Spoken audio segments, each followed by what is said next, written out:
ये सरकार नमस्कार, माहौल जबरदस्त शानदार। आई होप जिंदगी मस्त चल रही है आपकी एंड। सर आपके एंड पर जीएसटी क्या होता है ये धीरे धीरे अब आपको समझ में आएगा। एंड सरकार आपको अब तक ये समझ में आया कि आखिर ये 10 का क्रेडिट क्यों मिला। हमने लास्ट लेक्चर में पढ़ा था क्या, आखिर 10 का क्रेडिट क्यों मिल रहा है, कैसे मिल रहा है। धीरे धीरे आप इनडायरेक्ट टैक्स को समझ रहे हो। और सरकार आइए हम बात शुरू करते हैं। सर अगले लेवल पे चलते हैं हम, पर पहले बात कर लेते हैं हमने कल क्या पढ़ा था बेटा कि आखिर ये 10 का क्रेडिट क्यों मिला। क्यों मिला सर, एक बार रिवाइज करिए, एक बार बात करिए मेरे से आप। सर क्योंकि ये चीजें समझना बहुत जरूरी है कि सर कब कौन सा टैक्स लग रहा है और कैसे क्रेडिट मिल रहा है, क्योंकि वही नेक्स्ट लेवल पे आपको लेके जाएगा। देखिए सर हमने लास्ट लेक्चर में पढ़ा था क्या, अगर आप मैन्युफैक्चरर हो, कोई गुड्स मैन्युफैक्चर करते हो तो एक्साइज ड्यूटी लगती है, central excise duty which is the revenue of central government. Sir sale of goods पर सर सेल्स टैक्स लगता है, सर स्टेट गवर्नमेंट का रेवेन्यू होता है वेट, और इंटरस्टेट सेल करने पे लगता है CST which is the revenue of central government. Again clear. Services अगर आपने सप्लाई करी, जैसे आपने टेलीकॉम सर्विसेज दी, सर आपने कोचिंग सर्विसेज प्रोवाइड करी, कोई भी सर्विस आप प्रोवाइड कर रहे हो, कंसल्टेंट सर्विसेज वगैरह कुछ भी, उस पर लगता था पहले क्या, service tax, and which is also the revenue of central government. Clear. Okay तो सर अगर हम मोटा मोटी बात करें तो excise duty and service tax is the revenue of central government, VAT is the revenue of state government, CST को थोड़ा छोड़िए, भी इग्नोर करो सर। ओके सर ये मेन टैक्सेस है। ओके अब सरकार आपने और हमने पढ़ा था क्या, आखिर ये 10 का क्रेडिट क्यों मिला। सर हमने सिस्टम पढ़ा था क्या कि मल्टीपल टैक्सेशन क्या होता है, कैस्केडिंग इफेक्ट क्या होता है, सर वैल्यू एडिशन पे टैक्स क्या होता है, सर आखिर आया सैनवेट क्रेडिट, और उसके बाद आया क्या सैनवेट एंड वेट। हमने कल पढ़ा था क्या, आखिर ये 10 का क्रेडिट क्यों मिला। शायद आपको पूरा फिट हो गया सर, दिमाग में आपको समझ में आ गया कि 10 का क्रेडिट क्यों मिला, क्योंकि टैक्स जो लग रहा है पूरे 140 पे लग रहा है, विच इंक्लूड्स 100। अरे टैक्स लग रहा है पूरे 140 पे लग रहा है, which includes 100 on which we have already paid the tax, और वापस से पूरे 140 इंक्लूडिंग 100 पे टैक्स लग रहा है यार। So to avoid the multiple taxation and cascading effect 10 का क्रेडिट मिला। सेम वे वेट का सर 6.16 का लायबिलिटी पे करने के लिए आपने 4.4 का वेट क्रेडिट लिया। अब क्वेश्चन आता है क्या 4.4 का वेट क्रेडिट क्यों मिला। सर सेम फंडामेंटल, क्योंकि टैक्स लग रहा है पूरे 154 पर, which includes 110 on which we have already paid the weight, और वापस से पूरे 154 इंक्लूडिंग 110 पे वेट लग रहा है। So to avoid the multiple taxation and cascading effect 4.4 का वेट क्रेडिट मिला, मतलब फंडामेंटल एब्सोल्युटली सेम। और हमने ये भी बात करी थी क्या सर, आपने सैनवेट क्रेडिट जो है वो सेंट्रल गवर्नमेंट का टैक्स है, सेंट्रल गवर्नमेंट को पे किया तो क्रेडिट भी सेंट्रल गवर्नमेंट ही देगा। स्टेट गवर्नमेंट का टैक्स वेट है, वेट आपने स्टेट गवर्नमेंट को पे किया तो उसका क्रेडिट भी स्टेट गवर्नमेंट देगा। सैनवेट वेट में काम नहीं आ सकता, वेट सैनवेट में काम नहीं आ सकता सरकार। फिर हमने बात करी थी क्या कि सर अगर आपकी सेल पर सैनवेट, अगर आपकी सेल पर एक्साइज की लायबिलिटी आती है, वेट की लायबिलिटी नहीं आती, तो सैनवेट क्रेडिट मिलेगा पर वेट क्रेडिट नहीं मिलेगा। आपकी सेल पे वेट की लायबिलिटी आती है, एक्साइज की लायबिलिटी नहीं आती है, मान लो आपके आउटपुट पर एक्साइज एग्जम्प्ट है, अरे हाँ है ना भाई sir, if only VAT is levied but excise duty is not levied, तो वेट का क्रेडिट मिलेगा, सैनवेट क्रेडिट नहीं मिलेगा।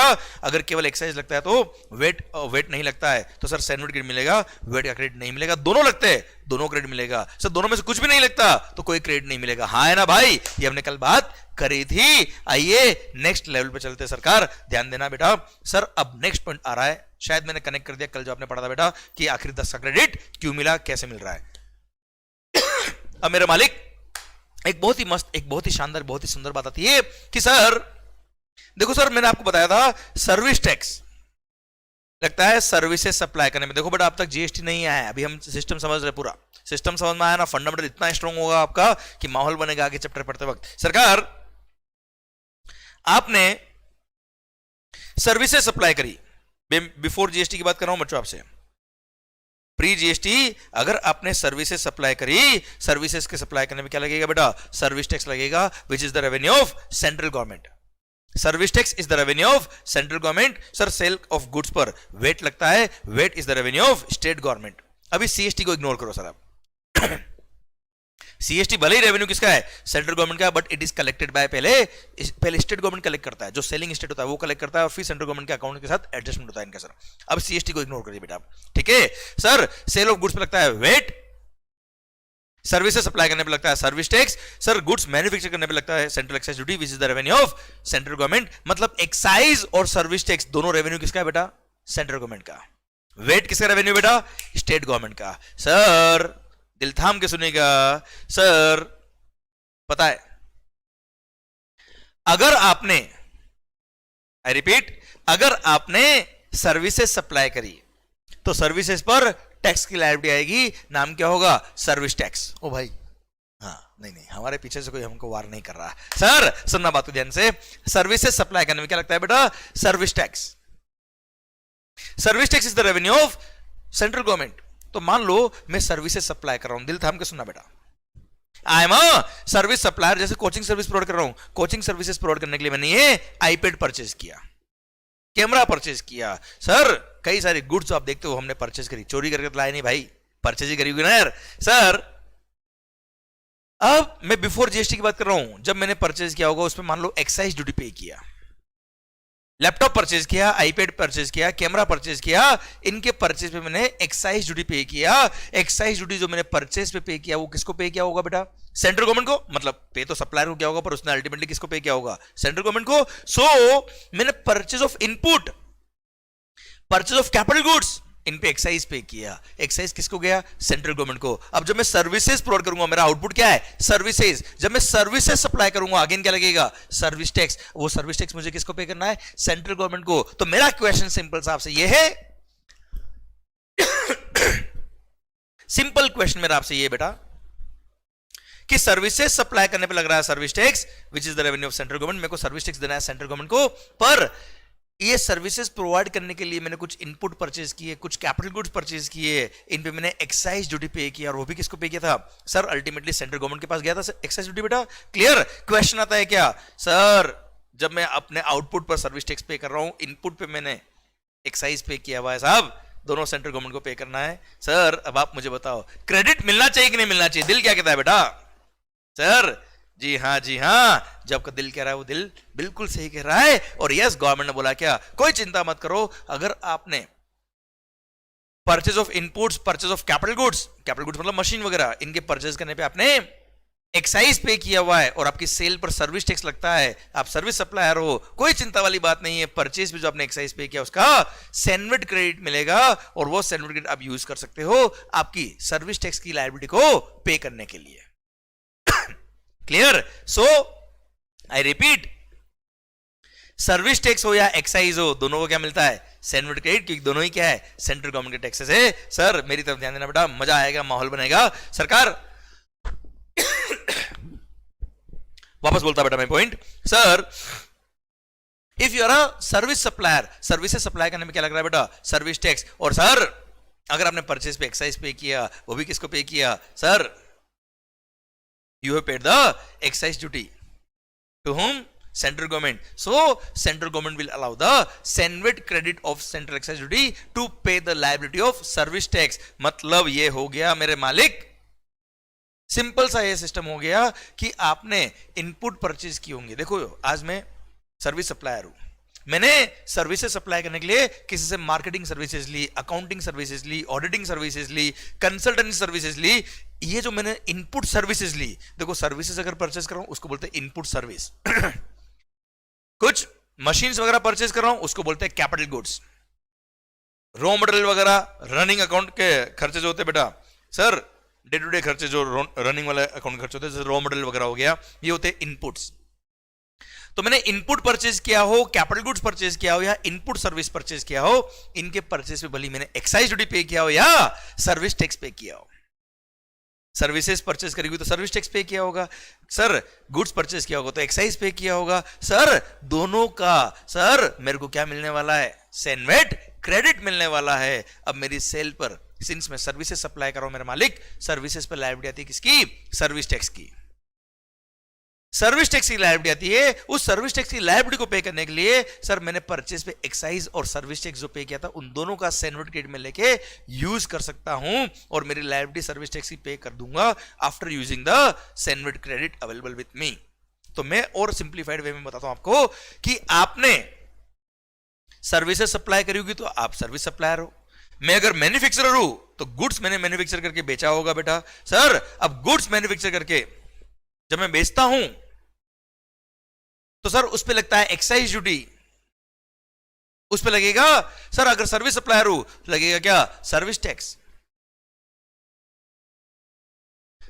अब मेरे आउटपुट गुड्स हो या आउटपुट सर्विस हो, एक्साइज की लायबिलिटी हो या सर्विस टैक्स की लायबिलिटी हो, सर मेरे को पे किसको करना है, सेंट्रल गवर्नमेंट को पे करना है। अब मैंने परचेज पर एक्साइज ड्यूटी पे किया हो या परचेज ऑफ सर्विसेज पर सर्विस टैक्स पे किया हो, कोई फर्क नहीं पड़ता, सिंस दोनों टैक्स किसकी रेवेन्यू है, सेंट्रल गवर्नमेंट की रेवेन्यू। इसलिए मैंने इनपुट परचेज किया हो, इनपुट सर्विस परचेज किया हो या कैपिटल गुड्स परचेज किया हो, इन सब के परचेज पे मैंने एक्साइज ड्यूटी या सर्विस टैक्स जो भी पे किया, इन दोनों को एक ही अकाउंट में डालने का नाम क्या होगा, सेनवेट क्रेडिट अकाउंट। क्या नाम होगा बेटा, सेनवेट क्रेडिट अकाउंट में इन दोनों को डाल देने का, भूल जाने का कि परचेज पे एक्साइज पे किया या सर्विस टैक्स पे किया, दोनों ही फंड आ गया। परचेज पे जो टैक्स पे किया वो आ गया कहां पर, सेनवेट क्रेडिट अकाउंट में आ गया। अब मेरी लायबिलिटी, अगर मैन्युफैक्चरर होऊंगा तो एक्साइज की लायबिलिटी आएगी, सर्विस सप्लायर होऊंगा तो सर्विस टैक्स की लायबिलिटी आएगी। अब मेरी लायबिलिटी सर्विस टैक्स की हो या एक्साइज की हो, सर मेरे को वो सेनवेट क्रेडिट जो अकाउंट में पैसा पड़ा है वो मैं यूज कर लूंगा, वो यूज मेरे आ जाएगा मेरी लायबिलिटी को पे करने के में। वो लायबिलिटी भली सर्विस टैक्स की हो या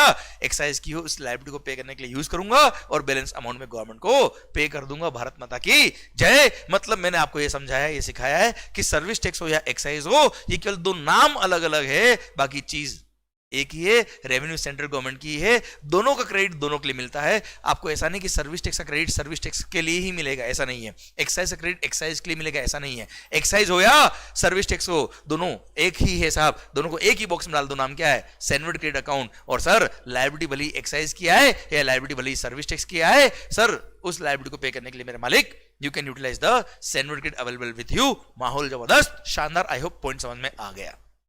पर on sale of goods VAT लगता है। अब वेट जो लगता है बेटा, it is revenue of state government. आपने परचेज पे अगर वेट पे किया होगा तो वेट का क्रेडिट वेट के लिए काम आ जाएगा। पर सर्विस टैक्स और एक्साइज दोनों आपने पे किया है किसको, सेंट्रल गवर्नमेंट को। सेंट्रल गवर्नमेंट आपको क्रेडिट देगी, सेंट्रल सेनवेट क्रेडिट देगी, वो वेट में कभी भी काम नहीं आएगा। ठीक है, डन। अच्छा एक बात और लास्ट बता देता मैं आपको, अगर आपने परचेज ऑफ गुड्स पर इंटरस्टेट गुड्स परचेज किया, मतलब मैं हूं महाराष्ट्र में, मैंने गुड्स परचेज किया कहां से, गुजरात से, उस पर सीएसटी लगता था, सेंट्रल सेल्स टैक्स सीएसटी। और खास बात, परचेज पे जो सीएसटी पे किया उसका 1 रुपए का भी कोई क्रेडिट नहीं मिलता था, ना सेनवेट क्रेडिट मिलता है ना ही उसका वेट क्रेडिट मिलता है, वो हमेशा कॉस्ट का पार्ट ही बनता था। जी हाँ, ये भी इंटरस्टेट परचेज करने पे एक हेडेक थी पुराने लॉज के अंदर, ये लकुना था, ये डिफिकल्टी थी। ये सर एक तरह से हमारा दुश्मन था सीएसटी, जिसका हमको कोई क्रेडिट नहीं मिलता था, ये हमारा एक तरह से कॉस्ट का पार्ट बनता था, हमारा लॉस होता था बेटा। इसलिए मैं सीएसटी के लिए आपको कह रहा हूं इग्नोर करो बेटा।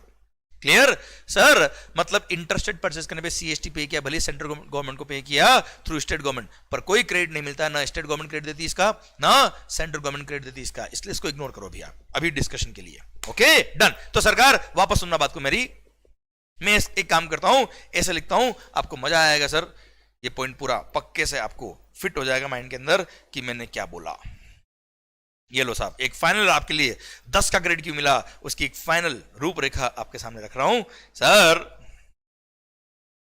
अच्छा आप भी सोचते होंगे कि ओ मंगल कितनी बार सर सर बीच में बोल देता है। अरे सर मीन्स रेस्पेक्ट।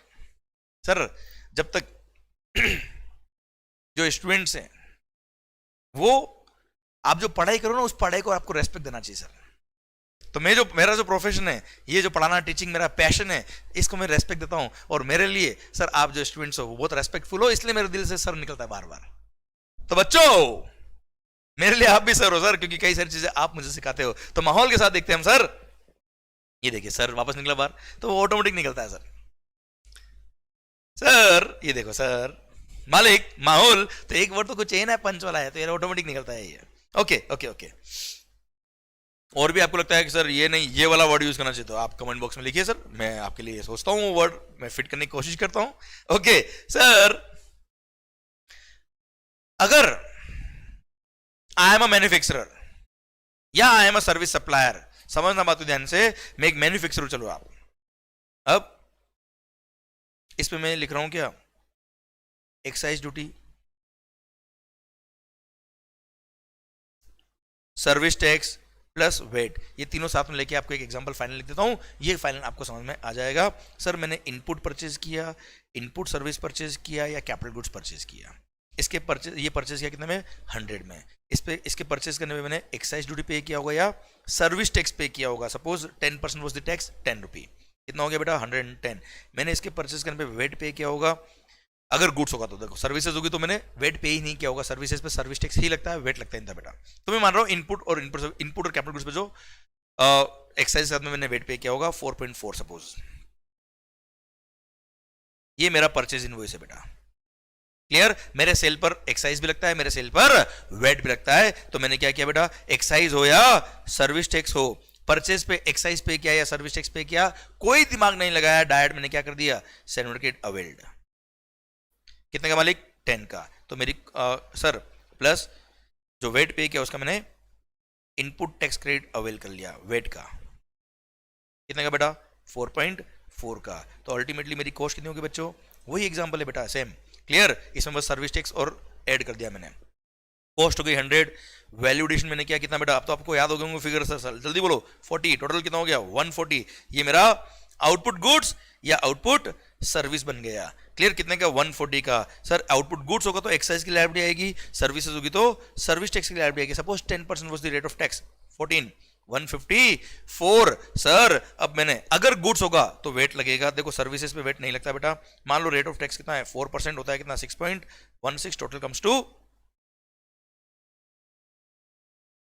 160.16। ये मेरा सेल का इनवॉइस बन जाएगा। एंड सर इनडायरेक्ट टैक्स है, मैंने कस्टमर को बिल बनाया 160.16 का, उससे मेरे 160.16 लिया, उसमें से 14 क्या है मेरे मालिक?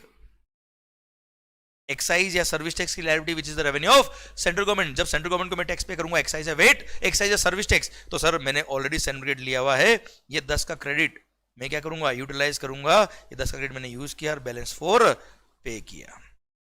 6.16 क्या है बेटा? वेट की लायबिलिटी है, मैंने 4.4 का वेट क्रेडिट यूज किया और 1.76 पे किया। भारत माता की जय। क्लियर? डन। अब सर आपने अगर नोट किया हो तो सर मैंने यहां पे क्या लिखा? एक्साइज हो या सर्विस टैक्स हो, सर इसकी लायबिलिटी पे करने के लिए मैंने सर्टिफिकेट यूज किया। और सर्टिफिकेट किसका यूज किया बेटा? एक्साइज या सर्विस टैक्स किसका भी यूज कर लिया। मतलब 1 to 1 कोरिलेशन रखने की जरूरत नहीं। पर वेट का क्रेडिट वेट में काम आएगा, सैंडविच में काम नहीं आएगा, सैंडविच का क्रेडिट वेट में काम नहीं आएगा। Okay done. सर फंडामेंटल शायद पूरा समझ में आ गया आपको। अब मैं नेक्स्ट स्टेप पे आपको लेके जा रहा हूं, दिल थाम के सुनिएगा। सर एक बड़ा ही सर शानदार वाला डिस्कशन मैं आपके साथ करने वाला हूं। अच्छा ये डिस्कशन करने वाला हूं मतलब मैं चाहता हूं आप इन्वॉल्व होए बात के अंदर और मजे से बात करें हम। सर मालिक आप मुझे बताओ कि यार अगर मैं एक मैन्युफैक्चरर हूं, अब ध्यान सुनना, 10 का क्रेडिट क्यों मिला हमको पूरा समझ में आ गया, 4.4 का वेट क्रेडिट क्यों मिला समझ में आ गया, एक्साइज हो सर्विस टैक्स हो वेट हो कैसे क्रेडिट मिलता है कैसे नहीं मिलता हमको समझ में आ गया। सर मान लो आई एम अ मैन्युफैक्चरर। अब मैन्युफैक्चरर के केस में सर दिल थाम के सुनना, अब जो बात कर रहे हैं उसकी वजह से जीएसटी क्यों आया आपको समझ में आएगा। Sir I am a manufacturer. अब मैन्युफैक्चरर पर हम एक मोटा मोटी 3 सेक्टर की बात कर रहे हैं, एक मैन्युफैक्चरिंग सेक्टर, एक ट्रेडिंग सेक्टर और एक सर्विस सेक्टर। यहां पे पुराने लॉज में क्या तकलीफ थी जिसकी वजह से इंडिपेंडेंट इंडिया का इतना बड़ा इकोनॉमिक रिफॉर्म करना पड़ा। Why GST was required? दिल थाम के सुनेगा, एक मेजर रीजन उसके पीछे मैं आपको समझाता हूं। बच्चों आई एम अ मैन्युफैक्चरर। अगर मैं मैन्युफैक्चरर हूं, मैन्युफैक्चरर पे क्या था बेटा? मैन्युफैक्चरिंग करने पे एक्साइज लगता था और बेचने पर गुड्स बेचेगा बेटा वो बना के, सर क्या लगता था? वेट लगता था। सिंस मैन्युफैक्चरर पे एक्साइज भी था और वेट भी था, इसलिए उस मैन्युफैक्चरर ने जितने भी गुड्स खरीदे होंगे, भले वो मशीन खरीदी हो भले रॉ मटेरियल वगैरह खरीदे होंगे, जो भी परचेज किया होगा उन सब पे एक्साइज पे किया होगा और वेट पे किया होगा। सिंस उसकी लायबिलिटी वेट की भी आ रही है और एक्साइज की भी आ रही है, इसलिए उसने सैंडविच क्रेडिट भी ले लिया होगा एक्साइज का और वेट का क्रेडिट भी ले लिया होगा। और उसने अगर कंसल्टेंसी मार्केटिंग एटसेट्रा सर्विसेज ली है, उस पर सर्विस टैक्स पे किया होगा, उसका भी सैंडविच क्रेडिट उसको मिल जाएगा, कोई तकलीफ नहीं है। पर अगर आप एक सोच के देखिए, अगर आप एक सर्विस सप्लायर हो बेटा, दुख समझना दिल समझना सर, मजा आएगा। If I am a service supplier, में बिफोर जीएसटी की बात कर रहा हूं, अगर मैं सर्विसेज सप्लाई कर रहा हूं, मेरी सर्विस पे क्या लगता है बेटा? Service tax. मेरी सर्विस पे क्या लगता है बेटा? Service tax. Sir service tax के साथ में वेट नहीं लगता, आपको पता है मैं सेल ऑफ गुड्स नहीं कर रहा, मैं केवल सर्विसेज सप्लाई कर रहा हूं। सर्विसेज सप्लाई करने पे केवल सर्विस टैक्स लगता है। अब सोचिए मैंने सर्विसेज प्रोवाइड करने के लिए आपसे सर्विसेज ली, कंसल्टेंसी मार्केटिंग एटसेट्रा, उस पर सर्विस टैक्स पे क्या सर्टिफिकेट मिल जाएगा। मैंने कोई मशीन परचेज की, लैपटॉप परचेज किया, आईपैड परचेज किया, कैमरा एटसेट्रा बहुत सारी गुड्स वगैरह परचेज करी, उनके परचेज पे एक्साइज पे किया, एक्साइज का सर्टिफिकेट मिल जाएगा। पर सर जो मैंने वेट पे किया हुआ है, जो मैंने वेट पे किया हुआ है सर, सिंस मेरी सेल पर केवल सर्विस टैक्स लग रहा, वेट लग नहीं रहा, इसलिए जो मैंने वेट पे किया उसका 1 रुपए का भी मेरे को क्रेडिट नहीं मिलता। और जब मेरे को क्रेडिट नहीं मिलता तो वो मेरी परचेज कॉस्ट का पार्ट बन जाएगा और अल्टीमेटली सर मेरी कॉस्टिंग बढ़ रही थी बेटा। मतलब मैं एंड कंज्यूमर नहीं हूं, फिर भी since I am a service supplier, मेरी सर्विसेज पर वेट नहीं लगता, तो मेरे को वेट का 1 रुपए का भी क्रेडिट नहीं मिल रहा, वो मेरी कॉस्ट का पार्ट बन रहा। अब सर ये दुख था सर्विस प्रोवाइडर्स को। और देखिए अगर मैं एक ट्रेडर हूं बेटा, मेरा शोरूम है, मैं ट्रेडिंग करता हूं गुड्स की, मैं मैन्युफैक्चरिंग नहीं करता। सर अगर मैं केवल ट्रेडर हूं, मैं अगर मैन्युफैक्चरिंग नहीं कर रहा, मैं गुड्स खरीद के बेचता हूं, मेरी दुकान है, मेरा शोरूम है, मेरा आउटलेट है, मेरा वेयरहाउस है, गोडाउन है, जहां से मैं गुड्स बेचता हूं, केवल मैन्युफैक्चरिंग नहीं करता बेटा मैं। तो ऐसे केस में सर जब मैं गुड्स बेचूंगा तब केवल वेट लगेगा, सेल्स टैक्स लगेगा, सर मेरे सेल पर कोई एक्साइज नहीं लगेगा, कोई सर्विस टैक्स नहीं लगेगा। अब सोचिए मैं एक ट्रेडर हूं, मेरा शोरूम है, मेरी दुकान है, मेरा एसी का शोरूम है, मेरे मोबाइल की दुकान है, सर क्या करता हूं बेटा मैं, जब मैंने वो एसी परचेज किया होगा मैन्युफैक्चरर से, उस पर एक्साइज पे किया होगा, उस पर वेट भी पे किया होगा। हाँ जी हाँ, जो वेट पे किया होगा उसका तो मेरे को क्रेडिट मिल जाएगा, कोई तकलीफ नहीं। पर जो मैंने एक्साइज पे किया, सिंस मेरी सेल पर केवल वेट लग रहा है, और आपको पता है अगर सेल पे केवल वेट लगता तो सर वेट का क्रेडिट मिलेगा, एक्साइज का कोई क्रेडिट नहीं मिलेगा। अब सोचिए आप, शोरूम वाले ने सर जितनी भी गुड्स खरीदी होगी वो कहीं ना कहीं मैन्युफैक्चर तो हुई होगी सर, और जहां मैन्युफैक्चर हुई होगी वहां एक्साइज तो डेफिनेटली लगा होगा सर। उस एक्साइज का 1 रुपए का भी क्रेडिट ट्रेडिंग करने वालों को नहीं मिलता था, वो पूरा पूरा उनकी कॉस्ट का पार्ट बनता था, अल्टीमेटली उनकी कॉस्टिंग बढ़ जाती थी, क्योंकि उनकी सेल पे केवल वेट लग रहा है, वेट का क्रेडिट मिल जाएगा, कोई सर सर्टिफिकेट क्रेडिट नहीं मिलेगा। सोचिए मैं शोरूम वाला हूं, मैंने आपसे मार्केटिंग कराई, एडवर्टाइजमेंट सर्विसेज ली, सर मैंने पेपर में ऐड दिया, मैंने टीवी में ऐड दिया, सर कई सारी सर्विसेज मैंने आपसे ली है, कंसल्टेंसी, मार्केटिंग, अकाउंटिंग, ऑडिटिंग, ब्ला ब्ला ब्ला सर्विसेज। उन सब सर्विसेज पे आपने क्या लगाया होगा, सर्विस टैक्स। क्या लगाया होगा, सर्विस टैक्स। अब मैंने सर्विसेज पर सर्विस टैक्स पे किया, पर मैं शोरूम वाला हूं, मैं ट्रेडर हूं बेटा, सर ट्रेडिंग करने में क्या लगता है बेटा, केवल केवल और केवल वेट लगता है, VAT is the revenue of state government, और सर वेट की लायबिलिटी को पे करने के लिए सर्टिफिकेट कभी नहीं मिलता, क्योंकि मेरी सेल पर केवल वेट लगता है, एक्साइज या सर्विस टैक्स नहीं लगता। इसलिए सोचिए जब सर्विस टैक्स था, जब जीएसटी नहीं था, सर सर्विसेज पर पता है सर्विस टैक्स कितना था, 15% was the rate of service tax. 1 lakh की सर्विस ली अगर मैंने, 15,000 रुपए उस पर था सर्विस टैक्स, 1 रुपए का भी क्रेडिट इस ट्रेडिंग वाले को नहीं मिलता था, इस ट्रेडर को 1 रुपए का भी क्रेडिट नहीं मिल रहा है सर, पूरा पूरा उसकी कॉस्ट का पार्ट बनता था। उसको लगता था क्या, मैंने सर्विसेज परचेज करी 1 लाख की नहीं, 1,15,000 की परचेज करी, क्योंकि उसका 1 रुपए का भी क्रेडिट उसको नहीं मिलने वाला। कितना दिल दुखेगा कि परचेज पे टैक्स पे कर रहा हूं फिर भी क्रेडिट नहीं मिल रहा, हाँ है ना, ये दुख था किसको, ट्रेडर को। और सुनिए बात को ध्यान से, तो मतलब ट्रेडर को ना तो एक्साइज का क्रेडिट मिल रहा, नहीं सर्विस टैक्स का क्रेडिट मिल रहा, उसको केवल वेट का क्रेडिट मिल रहा। क्लियर। अब सर मैन्युफैक्चरर को तकलीफ नहीं थी ज्यादा तकलीफ नहीं थी मैन्युफैक्चरर को, क्योंकि उसने परचेज पर एक्साइज पे किया हो, सर्विस टैक्स पे किया हो या वेट पे किया हो, सेल पर लायबिलिटी वेट की आ रही है प्लस एक्साइज की आ रही है, तो उसको सर्टिफिकेट भी सारा मिल रहा है, वेट क्रेडिट भी सारा मिल रहा है। अच्छा अब सर्विस प्रोवाइडर का दुख एक और समझना बेटा, सर सर्विस सेक्टर वाले लोग सर्विसेज प्रोवाइड करने पे क्या लग रहा है, सर सर्विस टैक्स लग रहा है। उन्होंने सर मैं ये कोचिंग पढ़ाने वाला पर्सन, मैंने आईपैड परचेज किया, लैपटॉप परचेज किया, कैमरा परचेज किया, इन सब के परचेज में मैंने एक्साइज पे किया होगा, एक्साइज जो पे किया उसका मेरे को सर्टिफिकेट मिल जाएगा। क्लियर। सर्विस टैक्स की लायबिलिटी को पे करने के लिए, पर मेरे को वेट जो पे किया उसका 1 रुपए का भी क्रेडिट नहीं मिलेगा, हाँ है ना, पूरा वेट मेरी कॉस्ट का पार्ट बनता है। अब मेरी बात को समझना, अब सर्विस सप्लाई का एक दुख और था। आप सोचिए मेरे को, मैं कोचिंग सर्विस प्रोवाइड करने वाला हूं, मैं मान लो कोई कंसल्टेंट हूं, मेरे को अपने ऑफिस के लिए 2 एसी परचेज करने हैं, 2 लैपटॉप परचेज करने हैं, क्या मैं डायरेक्ट मैन्युफैक्चरर के पास जाऊंगा डायरेक्ट?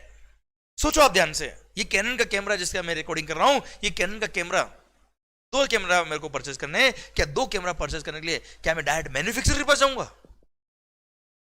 प्रैक्टिकली सोचिए थोड़ा, आप कहा जाऊंगा, अरे आसपास का जो शोरूम होगा आसपास का जो डीलर होगा उसके पास जाऊंगा, डायरेक्ट क्या इसकी फैक्ट्री पहुंच जाऊंगा क्या, और दो दो एसी लेने के लिए, दो कैमरा लेने के लिए उसकी फैक्ट्री क्या, मैं एक बार तो चलो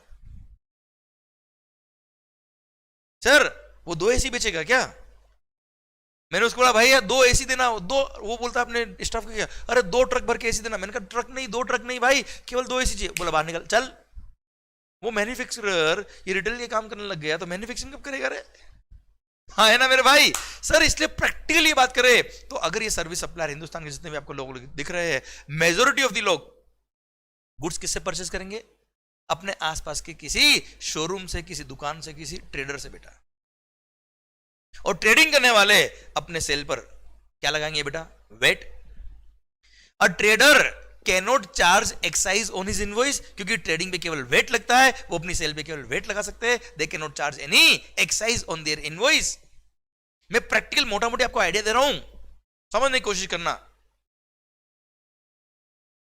सर मतलब मैंने जब ये दो एसी परचेज किए होंगे, दो लैपटॉप परचेज किए होंगे आसपास के शोरूम से, सिंस शोरूम वाला इज अ ट्रेडर, उसने बिल पे क्या लगाया होगा बेटा, wait. He can't charge the excise on his invoice because he is not a manufacturer. अरे एक्साइज का क्रेडिट मिलता है तो एक्साइज बिल पे लिखा होगा तो क्रेडिट मिलेगा ना यार, मेरे परचेज बिल पे एक्साइज लिखा हुआ ही नहीं है, तो क्या मैं क्रेडिट ले सकता हूं क्या, सोचिए आप।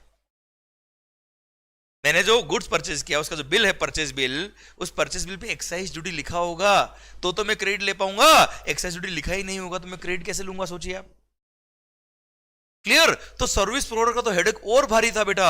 मतलब क्या, सर्विस प्रोवाइडर ने जितने भी गुड्स, आप सोचिए सर आप भी, या आपने सर आसपास जितने भी फ्रेंड्स है उनके ऑफिस में जितने भी गुड्स वगैरह दिख रहे हैं उन सब के परचेज पे सर उन्होंने जो परचेज किया होगा, डेफिनेटली आसपास से शोरूम से दुकान से परचेज किया होगा, उसके परचेज पे क्या लिखा हुआ है बिल पर, परचेज बिल पे टैक्स लगा हुआ है, कौन सा, वेट। और मेरी सर्विसेज पे क्या लगता है, सर्विस टैक्स। सर मेरे को क्रेडिट मिलता है किसका, एक्साइज का। वो गुड्स कहीं ना कहीं डेफिनेटली मैन्युफैक्चर तो हुआ है बेटा, और मतलब कहीं ना कहीं उस पे एक्साइज तो लग चुका है बच्चों। अब सिंस उस पे एक्साइज लग चुका, मेरे को उसका क्रेडिट भी मिलता है। पर क्रेडिट कब मिलेगा बेटा, जब बिल पे एक्साइज लिखा होगा। सर बिल पे एक्साइज कौन लिख सकता, मैन्युफैक्चरर लिख सकता। क्या मैं वहां पे दो एस लेने के लिए मैन्युफैक्चरर के पास जाऊंगा, नहीं सर, मैं कहा जाऊंगा दुकान वाले के पास जाऊंगा, शोरूम वाले के पास जाऊंगा। वहां गया तो उसने बिल पे क्या लगाया बेटा, वेट। क्रेडिट किसका मिलता, एक्साइज का, वो बिल पे लिखा हुआ ही नहीं है। तो जिसका क्रेडिट मिलता है वो प्रैक्टिकली बिल पे लिखा हुआ आता ही नहीं था। प्रैक्टिकल चीजों को समझने की कोशिश करिए, क्योंकि वो मैन्युफैक्चरर से नहीं खरीद रहा बेटा। क्लियर। तो जिसका क्रेडिट मिलता वो बिल पे है ही नहीं, और जो बिल पे है वेट, उसका क्रेडिट मिलता नहीं सर्विस सप्लायर को बेटा। मतलब जो चाहिए वो है नहीं, जो है वो चाहिए नहीं। Please don't link it with the life. समझे मेरी बात, क्लियर। मतलब प्रैक्टिकली सर्विस सप्लायर्स को, सर प्रैक्टिकली मैं मोटा मोटी तौर पे बात कर रहा हूं बेटा, सर 99% केस की बात कर रहा हूं मैं आपसे। सर ₹1 का भी सैनिटरी क्रेडिट एक्साइज का नहीं मिल रहा था प्रैक्टिकली। क्यों, क्योंकि उनके परचेज बिल पर एक्साइज नहीं लिखा होता था, क्योंकि वो मैन्युफैक्चरर से डायरेक्ट कैसे खरीदेंगे यार। क्लियर। और वो खरीदते थे किससे, शोरूम वाले से, दुकान वाले से, जो बिल पे लगाते थे क्या, वेट। तो सर्विस सप्लायर को तो ₹1 का भी प्रैक्टिकली क्रेडिट नहीं मिल रहा था। मतलब मैं खुद 13 सालों से पढ़ रहा हूं सर्विस टैक्स, एक्साइज, वेट, और अभी जीएसटी आ गया बेटा। मैंने खुद ने जीएसटी आने से पहले आज तक मैं खुद लोगों को पढ़ाता था, क्या 10 का क्रेडिट क्यों मिला, 10 का क्रेडिट क्यों मिला, ये 10 का क्रेडिट क्यों मिला। 13 साल से पढ़ रहा हूं मैं बेटा, पर मैंने खुद ने आज तक ₹1 का सैनिटरी क्रेडिट नहीं लिया। सोचिए आप, सोचिए। तो सोचो आप, ये सर्विस सप्लायर जितनी भी गुड्स खरीद रहा है वो कहीं ना कहीं तो मैन्युफैक्चर हुई है, उस पर कहीं ना कहीं तो एक्साइज लगा है, पर ₹1 का भी क्रेडिट प्रैक्टिकली नहीं मिल पा रहा। सर जो मिल रहा है बिल पे टैक्स वो मिल रहा है वेट, जिसका क्रेडिट मिलता नहीं, जो चाहिए वो है नहीं बेटा। क्लियर। इसलिए this were the lacunas in the previous laws. Smooth flow of ITC नहीं हुआ करता था। अच्छा गवर्नमेंट ने मना नहीं किया सैनिटरी क्रेडिट के लिए, पर प्रैक्टिकली सैनिटरी क्रेडिट कभी मिल पाएगा, जब आप मैन्युफैक्चरर से खरीदोगे बेटा। इनफैक्ट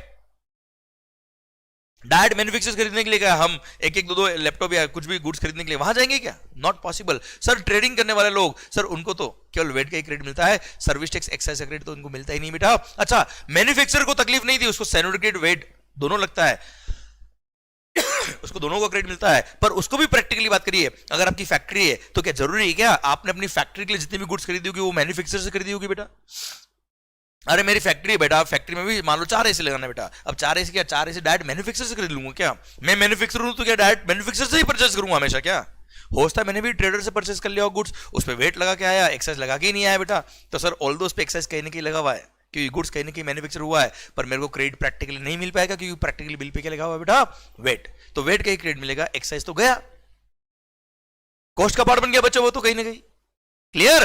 इसलिए sir there were lacunas in the previous laws, मेरे को 1 रुपए का भी क्रेडिट नहीं मिल पाता था प्रैक्टिकली, कई सारे केसेस में कुछ क्रेडिट मिल पाता था पर पूरा क्रेडिट नहीं मिलता था, smooth flow of input tax credit नहीं था, जिसकी वजह से अननेसेसरी मेरी कॉस्टिंग बढ़ती थी, कॉस्टिंग बढ़ने की वजह से मेरा महंगाई बढ़ता था और अल्टीमेटली सेल प्राइस बढ़ते ही था सर, मार्जिन कम होते थे बेटा। इसलिए there was a need of a system, there was a need of a system जो इन सब इल इफेक्ट को इरेडिकेट कर पाए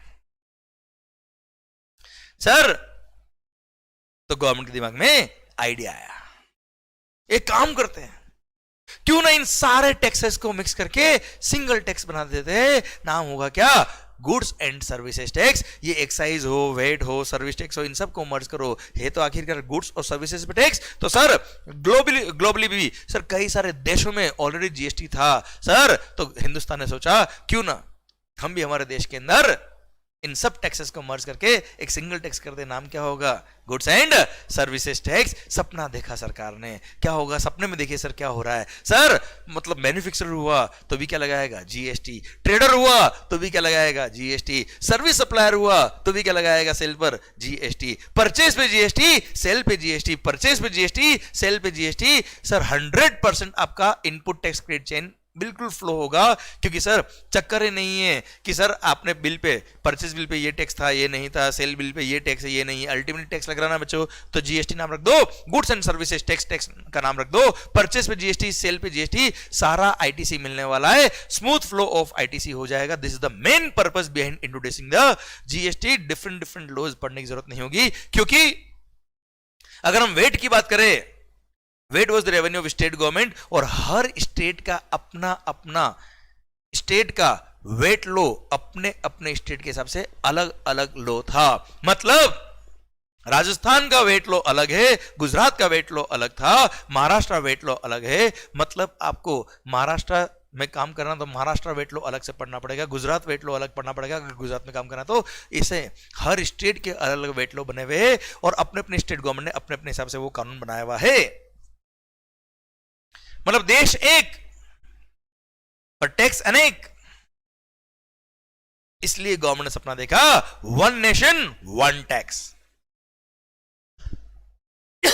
वन नेशन वन टैक्स, क्यों ना गुड्स और सर्विसेज पे इन सारे टैक्सेस को मर्ज करके सिंगल टैक्स बना दे, नाम क्या होगा? Goods and services tax.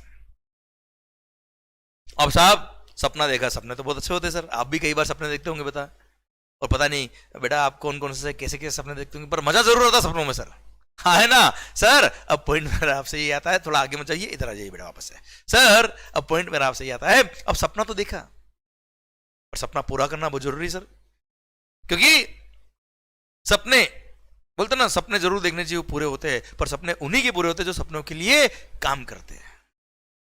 इसलिए सरकार गवर्नमेंट लग गई सपनों को पूरा करने में, और sir goods and services tax को इंट्रोड्यूस करने के लिए गवर्नमेंट ने सोचा कि लाएंगे टैक्स।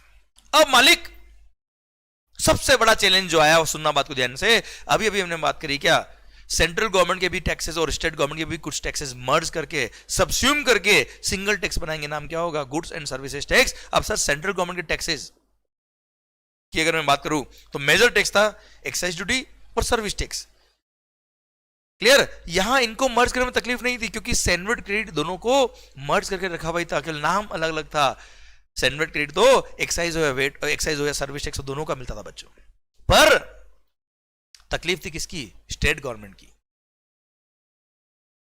क्योंकि केवल सेंट्रल गवर्नमेंट के टैक्सेस मर्ज नहीं करने मेरे मालिक, सर्विस टैक्स और वेट ही, सर्विस टैक्स और एक्साइज ही मर्ज नहीं करना, वेट भी मर्ज करना, which is the major revenue of the state government.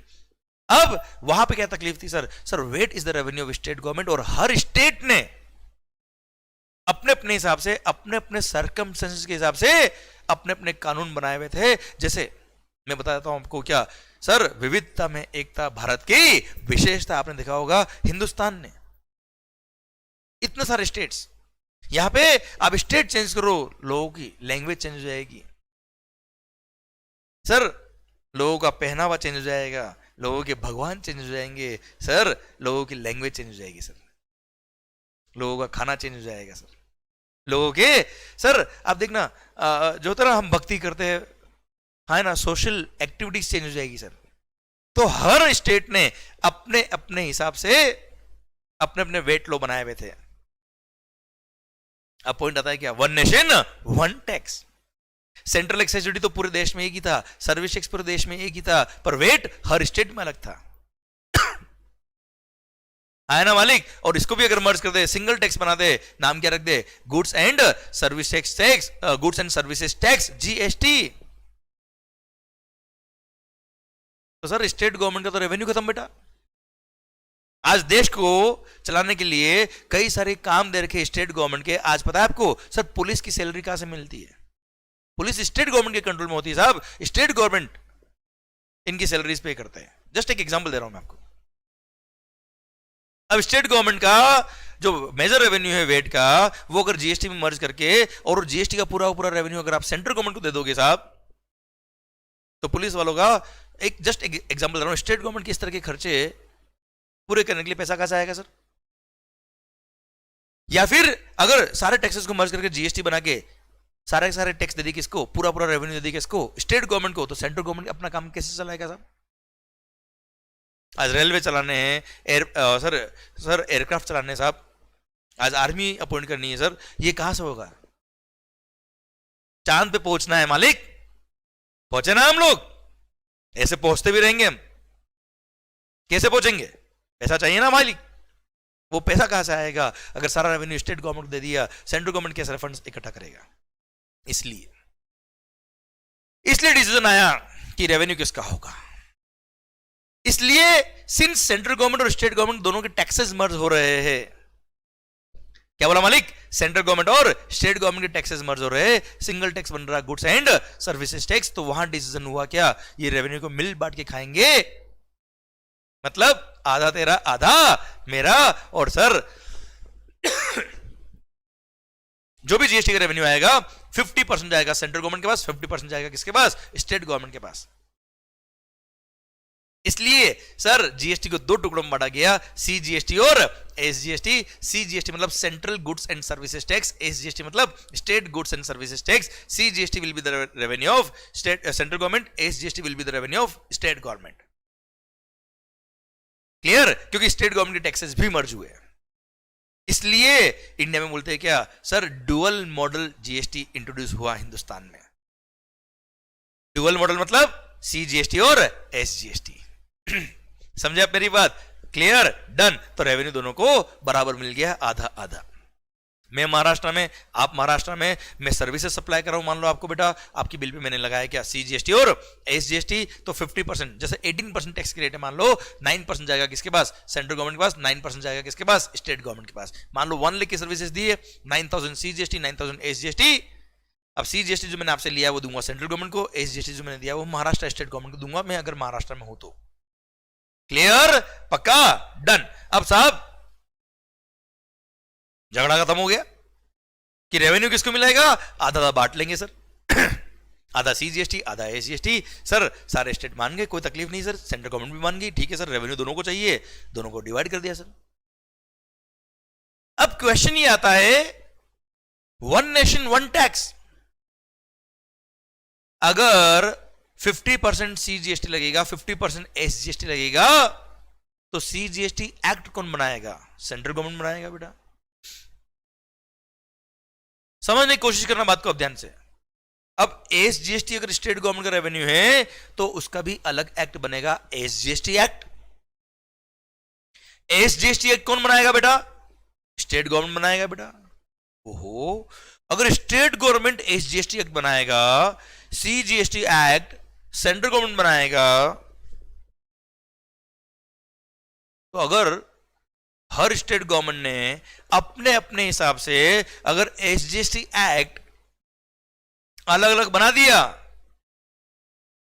तो किसी स्टेट ने एसजीएसटी कुछ और बनाया होगा, किसी और स्टेट ने कुछ और बना दिया, तो sir one nation one tax का तो फंडामेंटल ही खत्म। जो मेक इन इंडिया प्रोजेक्ट है गवर्नमेंट का, सिंप्लीफिकेशन ऑफ टैक्सेशन, तो नाम चेंज हो गया, केवल एक्साइज सर्विस टैक्स का नाम रख दिया, क्या सीजीएसटी, वेट का नाम रख दिया एसजीएसटी। अगर सेम होता तो sir one nation one tax का सपना पूरा नहीं होता।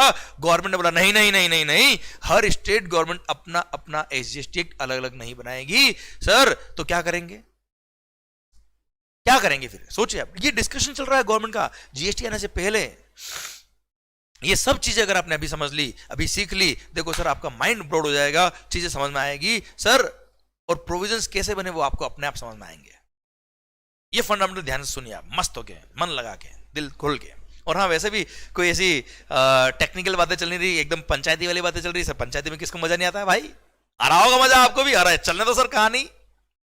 तो इधर से मोदी जी ने बोला साहब सीजीएसटी एक्ट हम बनाएंगे और वही सारे स्टेट में भी एप्लीकेबल होगा। तो सारी स्टेट गवर्नमेंट ने बोला ओ भाई ऐसे कैसे? देखिए मालिक, केवल रेवेन्यू देने से कुछ नहीं होता, पावर भी तो होना चाहिए। आज वेट लो, वेट हर स्टेट गवर्नमेंट का पावर था कि हम वेट लो बनाएंगे, तो वहां की इंडस्ट्री वाले, वहां के जो चीफ मिनिस्टर साहब है, वहां के जो मिनिस्टर ऑफ लॉ है, उन सबको साहब साहब करेंगे ना यार, क्योंकि पावर उनके पास वेट लो बनाने का। एक्साइज का पावर था सेंट्रल गवर्नमेंट को, उनको फैक्ट्रीज वाले, सर्विसेज वाले बोलेंगे साहब हमारी सर्विसेज के केस में ये कर दो, ऐसा एग्जम्पशन दे दो, ऐसा रेट ऑफ टैक्स कम कर दो। उनके पास पावर था, उनको हाथ जोड़ेंगे, उनके पास पावर था बेटा। अब सोचिए आप, अगर ये पावर आपसे छीन ले, हाँ रेवेन्यू आपको दे दे, मतलब ये बात ये है कि हर महीने आप जो काम कर रहे हो, फॉर एग्जाम्पल कोई एम्प्लॉय काम कर रहा है, उसको उसकी सैलरी मिल जाए पर सम्मान ना मिले उसको। आदमी हक के लिए जीता है साहब, पैसों के लिए नहीं जीता है। क्लियर? तो स्टेट गवर्नमेंट बोला ना ना ना मोदी जी ना हो पाएगा, हमारे लिए वेट ठीक है साहब, आपको जीएसटी लगाना है आप लगाइए सेंट्रल गवर्नमेंट के केस में, हमको तो हमारा वेट ठीक है साहब। मतलब स्टेट गवर्नमेंट ने मना कर दिया साहब कि सारे पावर आपके पास चलाए जाएंगे अगर एक्ट बनाने के, तो हम क्या करेंगे, हवन करेंगे क्या? सारे पावर आपके पास आ जाएंगे तो हम एक्सेप्ट नहीं करते। तो सर मोदी जी ने बोला देखो साहब vision is one nation one tax, sir simplification tax होना चाहिए। आज वर्ल्ड की बड़ी बड़ी कंपनीज अगर इंडिया में अपने बिजनेस शुरू करेंगे तो उनको इतना अलग अलग स्टेट वाइज टैक्सेशन में हम उलझा नहीं सकते। We need one nation one tax. आप बताइए क्या करें? सर अगर हर स्टेट गवर्नमेंट को पावर दे देगी, आप अपने अपने हिसाब से एसजीएसटी एक्ट बना दीजिए, तो सरकार पॉसिबल नहीं हो पाएगा प्रैक्टिकली। हर स्टेट में अलग एक्ट बन जाएगा तो बात वही घूम फिर के पुराने लोग की तरह ही आ जाएगी। नया एक्ट में फिर हुआ क्या? नाम चेंज करने से क्या मतलब रहा? क्लियर? हमारे को पूरे देश में एक ही एक चाहिए। इसलिए सोचिए आप सर, इसलिए गवर्नमेंट बोला नहीं नहीं नहीं एक्ट तो सेम बनेगा। तो सर पता है क्या किया गवर्नमेंट ने? ध्यान से सुनना सर, सीजीएसटी एक्ट बनाया और हर स्टेट गवर्नमेंट को बोल दिया आप भी अपना अपने स्टेट में जो एसजीएसटी एक्ट है वो सेम बनाएंगे। तो सर स्टेट गवर्नमेंट मना कर दिया साहब। क्लियर? कि सारा पावर आपको क्यों दें? अगर पावर रखना तो म्यूचुअल रखो सर आप। इसलिए पता है क्या हुआ? जीएसटी काउंसिल आया। क्या बनाया गया? जीएसटी काउंसिल बनाई गई। इंडियन कॉन्स्टिट्यूशन के पावर्स को यूज करके एक काउंसिल बनाई गई जिसका नाम रखा जीएसटी काउंसिल। और जीएसटी काउंसिल पता है क्या है सर? जीएसटी काउंसिल के मेंबर्स कौन है पता है? सेंट्रल गवर्नमेंट के मेंबर्स भी उसके अंदर है और हर स्टेट गवर्नमेंट के नॉमिनेटेड मेंबर्स भी उसके अंदर है। मतलब जीएसटी काउंसिल में सर सारी स्टेट गवर्नमेंट के नॉमिनेटेड मेंबर्स है, सेंट्रल गवर्नमेंट के मेंबर्स है। इसके चेयरमैन होंगे यूनियन फाइनेंस मिनिस्टर। सर जो भी सेंट्रल गवर्नमेंट में यूनियन फाइनेंस मिनिस्टर वो इसके चेयरमैन है। एंड सारी स्टेट गवर्नमेंट के मेंबर्स भी इसमें हैं। एंड जीएसटी काउंसिल क्या होगी पता है? ये सारे स्टेट गवर्नमेंट और सेंट्रल गवर्नमेंट को मिलकर बनाई गई है। अब ये काउंसिल डिसाइड करेगी कि एक्ट में क्या लिखा होना चाहिए, कि एक्ट में क्या नहीं होना चाहिए, कहां पे कितना टैक्स लगाना है, कहां पे कितना टैक्स नहीं लगाना है, किसको एग्जिबिशन देना है, किसको एग्जिबिशन नहीं देना है। और उसके बाद एक्ट ड्राफ्ट किया गया। मतलब एक्ट बनाने का पावर डायरेक्ट सेंट्रल गवर्नमेंट को नहीं दिया, एक्ट बनाने का पावर स्टेट गवर्नमेंट को नहीं दिया। मतलब एक्ट सबने मिल बांट के बनाया है, मिलजुल के बनाया है। मतलब सबकी भागीदारी, सबकी हिस्सेदारी रखी गई। All are the partners in drafting the law. And sir, इन सब ने मिलकर एक्ट बनाया है, एक्ट को ड्राफ्ट किया है। और उसके बाद जब सबने मिलकर ही बनाया है, साहब सबने मिलकर डिस्कशन किया, उसके बाद एक नतीजे पे आया कि ये होना चाहिए, और उसके बाद वो हुआ है। तो सर उसके बाद क्या हुआ, सीजीएसटी एक्ट बना। और जो सीजीएसटी एक्ट बना वो ही हर रेस्पेक्टिव स्टेट का क्या है, एसजीएसटी एक्ट है। क्योंकि सबने मिलजुल के ये एक्ट को बनाया गया है, सबका सर मिलाकर डिस्कशन करके, और उसके बाद फाइनली स्टडी करके कि सारे स्टेट को ये एक्सेप्टेबल होगा, सेंट्रल गवर्नमेंट को भी ये एक्सेप्टेबल होगा। सबने मिलके ये एक्ट बनाया है, सीजीएसटी एक्ट और एसजीएसटी एक्ट।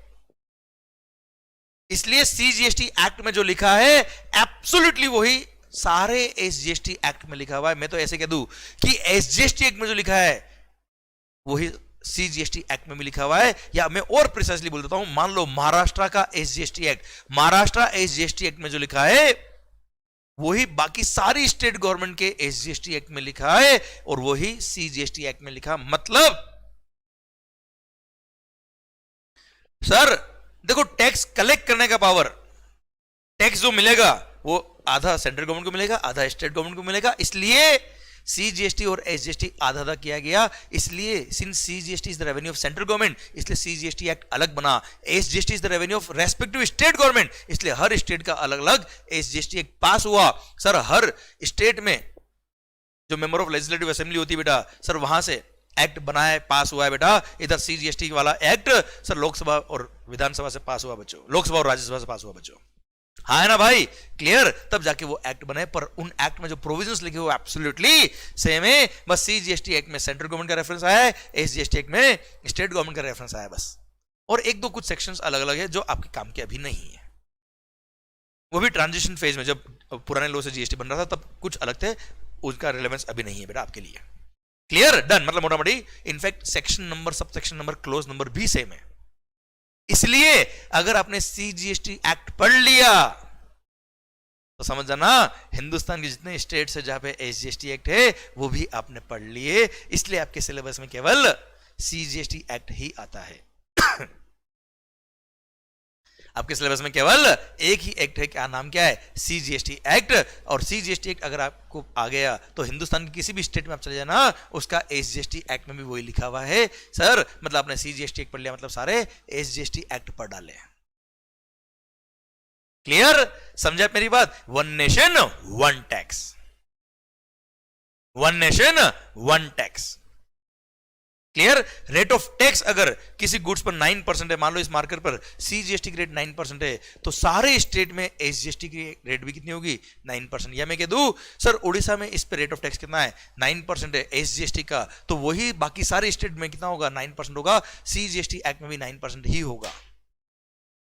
कोई गुड्स या सर्विस एग्जम्प्ट है सीजीएसटी एक्ट में, तो वो सारे स्टेट में भी एग्जम्प्ट है, क्योंकि इन सबने मिलजुल के ही बनाया बेटा एक्ट।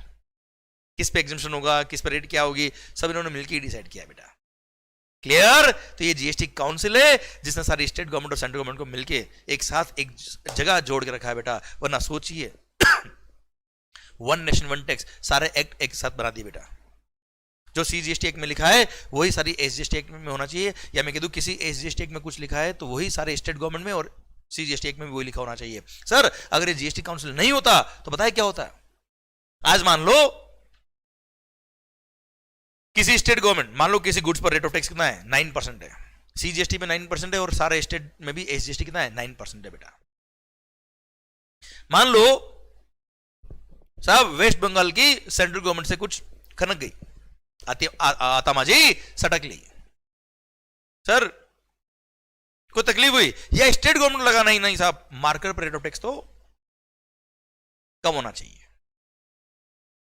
उन्होंने अपने स्टेट में अमेंडमेंट कर दिया, अमेंडमेंट का डायरेक्ट पावर अगर उनको होता सर, उन्होंने अपने स्टेट के अंदर इस पर रेट ऑफ एसजीएसटी कर दिया 6%। सोचिए आप, अब वेस्ट बंगाल स्टेट गवर्नमेंट ने मान लो इस पर रेट ऑफ टैक्स कर दिया कितना, 6%, तो सर सुबह उठ के सेंट्रल गवर्नमेंट को भी इस पर रेट ऑफ टैक्स अमेंडमेंट करना पड़ता कितना, सीजीएसटी का 6%। और जैसे सीजीएसटी 6% हुआ, सारे स्टेट गवर्नमेंट को नोटिफिकेशन देके अमेंडमेंट करना पड़ता, और रेट ऑफ टैक्स कितना करना पड़ता, 6%, क्योंकि one nation one tax same होना चाहिए बेटा, हाँ है ना। सब लोग अमेंडमेंट करते सर, 6 करना पड़ता।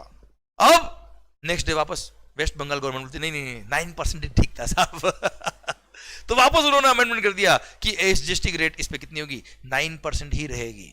अब सेंट्रल गवर्नमेंट वापस नोटिफिकेशन इशू करता है कि नहीं नहीं 9% ही है सर। और नेक्स्ट डे सारी स्टेट गवर्नमेंट भी क्या करती, नोटिफिकेशन इशू करके अमेंडमेंट करती और बोलती कि नहीं नहीं 9% ही रहेगा। मतलब ये तो आपस में खेलते रहते बेटा।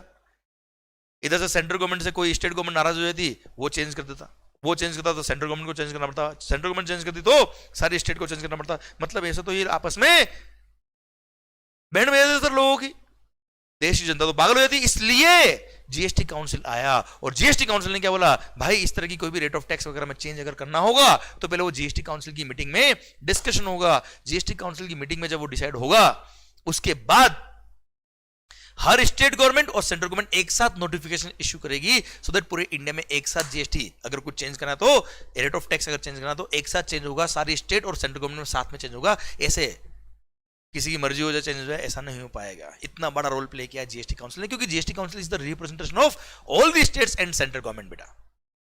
Clear, done. तो this is how CGST and SGST was introduced. Clear? And this is how GST was introduced in India with effect from 1st of July 2017। 1 जुलाई 2017 को सर जीएसटी डे बनाया जाता है, क्योंकि उस दिन से जीएसटी इंप्लीमेंट हो गया हिंदुस्तान में। बातें तो बहुत सालों से चल रही थी बेटा, पर इंप्लीमेंट होगा तो बात समझेंगे ना बेटा यार। सर कब इंप्लीमेंट हुआ, 1 जुलाई 2017 से जीएसटी इंडिया में आ गया। क्लियर। अब मैं आपको एक एग्जांपल देता हूं मस्त वाला, मजा आएगा आपको जीवन के अंदर, शानदार वाला एक एग्जांपल लेते हैं बेटा। मस्त। मान लो मैं कहूं महाराष्ट्र, मुंबई महाराष्ट्र बेटा। सर यशवंत मंगल, मैं मुंबई महाराष्ट्र में हूं। महाराष्ट्र के मान लो मिस्टर वाई ने कोई गुड्स मैन्युफैक्चर करी, जीएसटी आ गया बेटा, जीएसटी इंट्रोड्यूस हो गया है। समझने की कोशिश करना, मिस्टर वाई ने कोई गुड्स बनाया है और वो गुड्स बना के उसने बेच दिया किसको, मिस्टर एक्स को। वैल्यू ऑफ गुड्स या वैल्यू ऑफ सर्विस जो भी थी बेटा, गुड्स बनाया या सर्विस बनाया एक ही बात है सर, वो थी मान लो 10 लाख रुपए बेटा। कितना मालिक, 10 लाख। Okay sir. अब 10 लाख में उसने गुड्स बना के बेचा, मिस्टर वाई ने सर मिस्टर एक्स को बेचा। मिस्टर एक्स भी कहा है बेटा महाराष्ट्र, मिस्टर वाई भी कहा है महाराष्ट्र। अब महाराष्ट्र से महाराष्ट्र बेचा तो क्या लगेगा सर, इंट्रास्टेट सेल है, सीजीएसटी और एसजीएसटी बेटा। सर इस पे लग गया CGST, suppose 9% was the rate of tax CGST का। एसजीएसटी मतलब महाराष्ट्र एसजीएसटी कितना बेटा, 9%। कितना हो बच्चा, थोड़ा सा 1 0 कम कर दे क्या, ठीक रहेगा। 1 लाख का गुड्स कर लेते सर, फटाफट फिगर्स। 1 लाख पे 9%, 9,000 टोटल कितना हो गया बेटा, 1,18,000। ये परचेज इनवॉइस है 1,18,000 का। ये सेल इनवॉइस है मिस्टर वाई के लिए, ये परचेज इनवॉइस हो गया किसके लिए, मिस्टर एक्स के लिए बेटा। क्लियर। अब वाई ने एक्स को गुड्स बेचा होगा 1,18,000 में, उससे 1,18,000 वाई ने ले लिया होगा, उसमें से 9,000 सीजीएसटी का जो अमाउंट है वो सेंट्रल गवर्नमेंट को पे किया होगा बेटा, और ये 9,000 जो एसजीएसटी वो महाराष्ट्र स्टेट गवर्नमेंट को पे किया होगा। किसने पे किया होगा बेटा, मिस्टर एक्स ने। किससे लिया, सॉरी मिस्टर वाई ने पे किया होगा गवर्नमेंट को। किससे लिया होगा, एक्स से लिया होगा। क्लियर। अब एक्स से वाई ने टैक्स लिया और रेस्पेक्टिव गवर्नमेंट को पे कर दिया, और 1 लाख उसकी खुद की रेवेन्यू थी, उसने खुद के पास रखा। Clear, done. ये एक्स ने परचेज किया गुड्स वाई से। अब आगे कहानी बढ़ती है। अब मिस्टर एक्स ने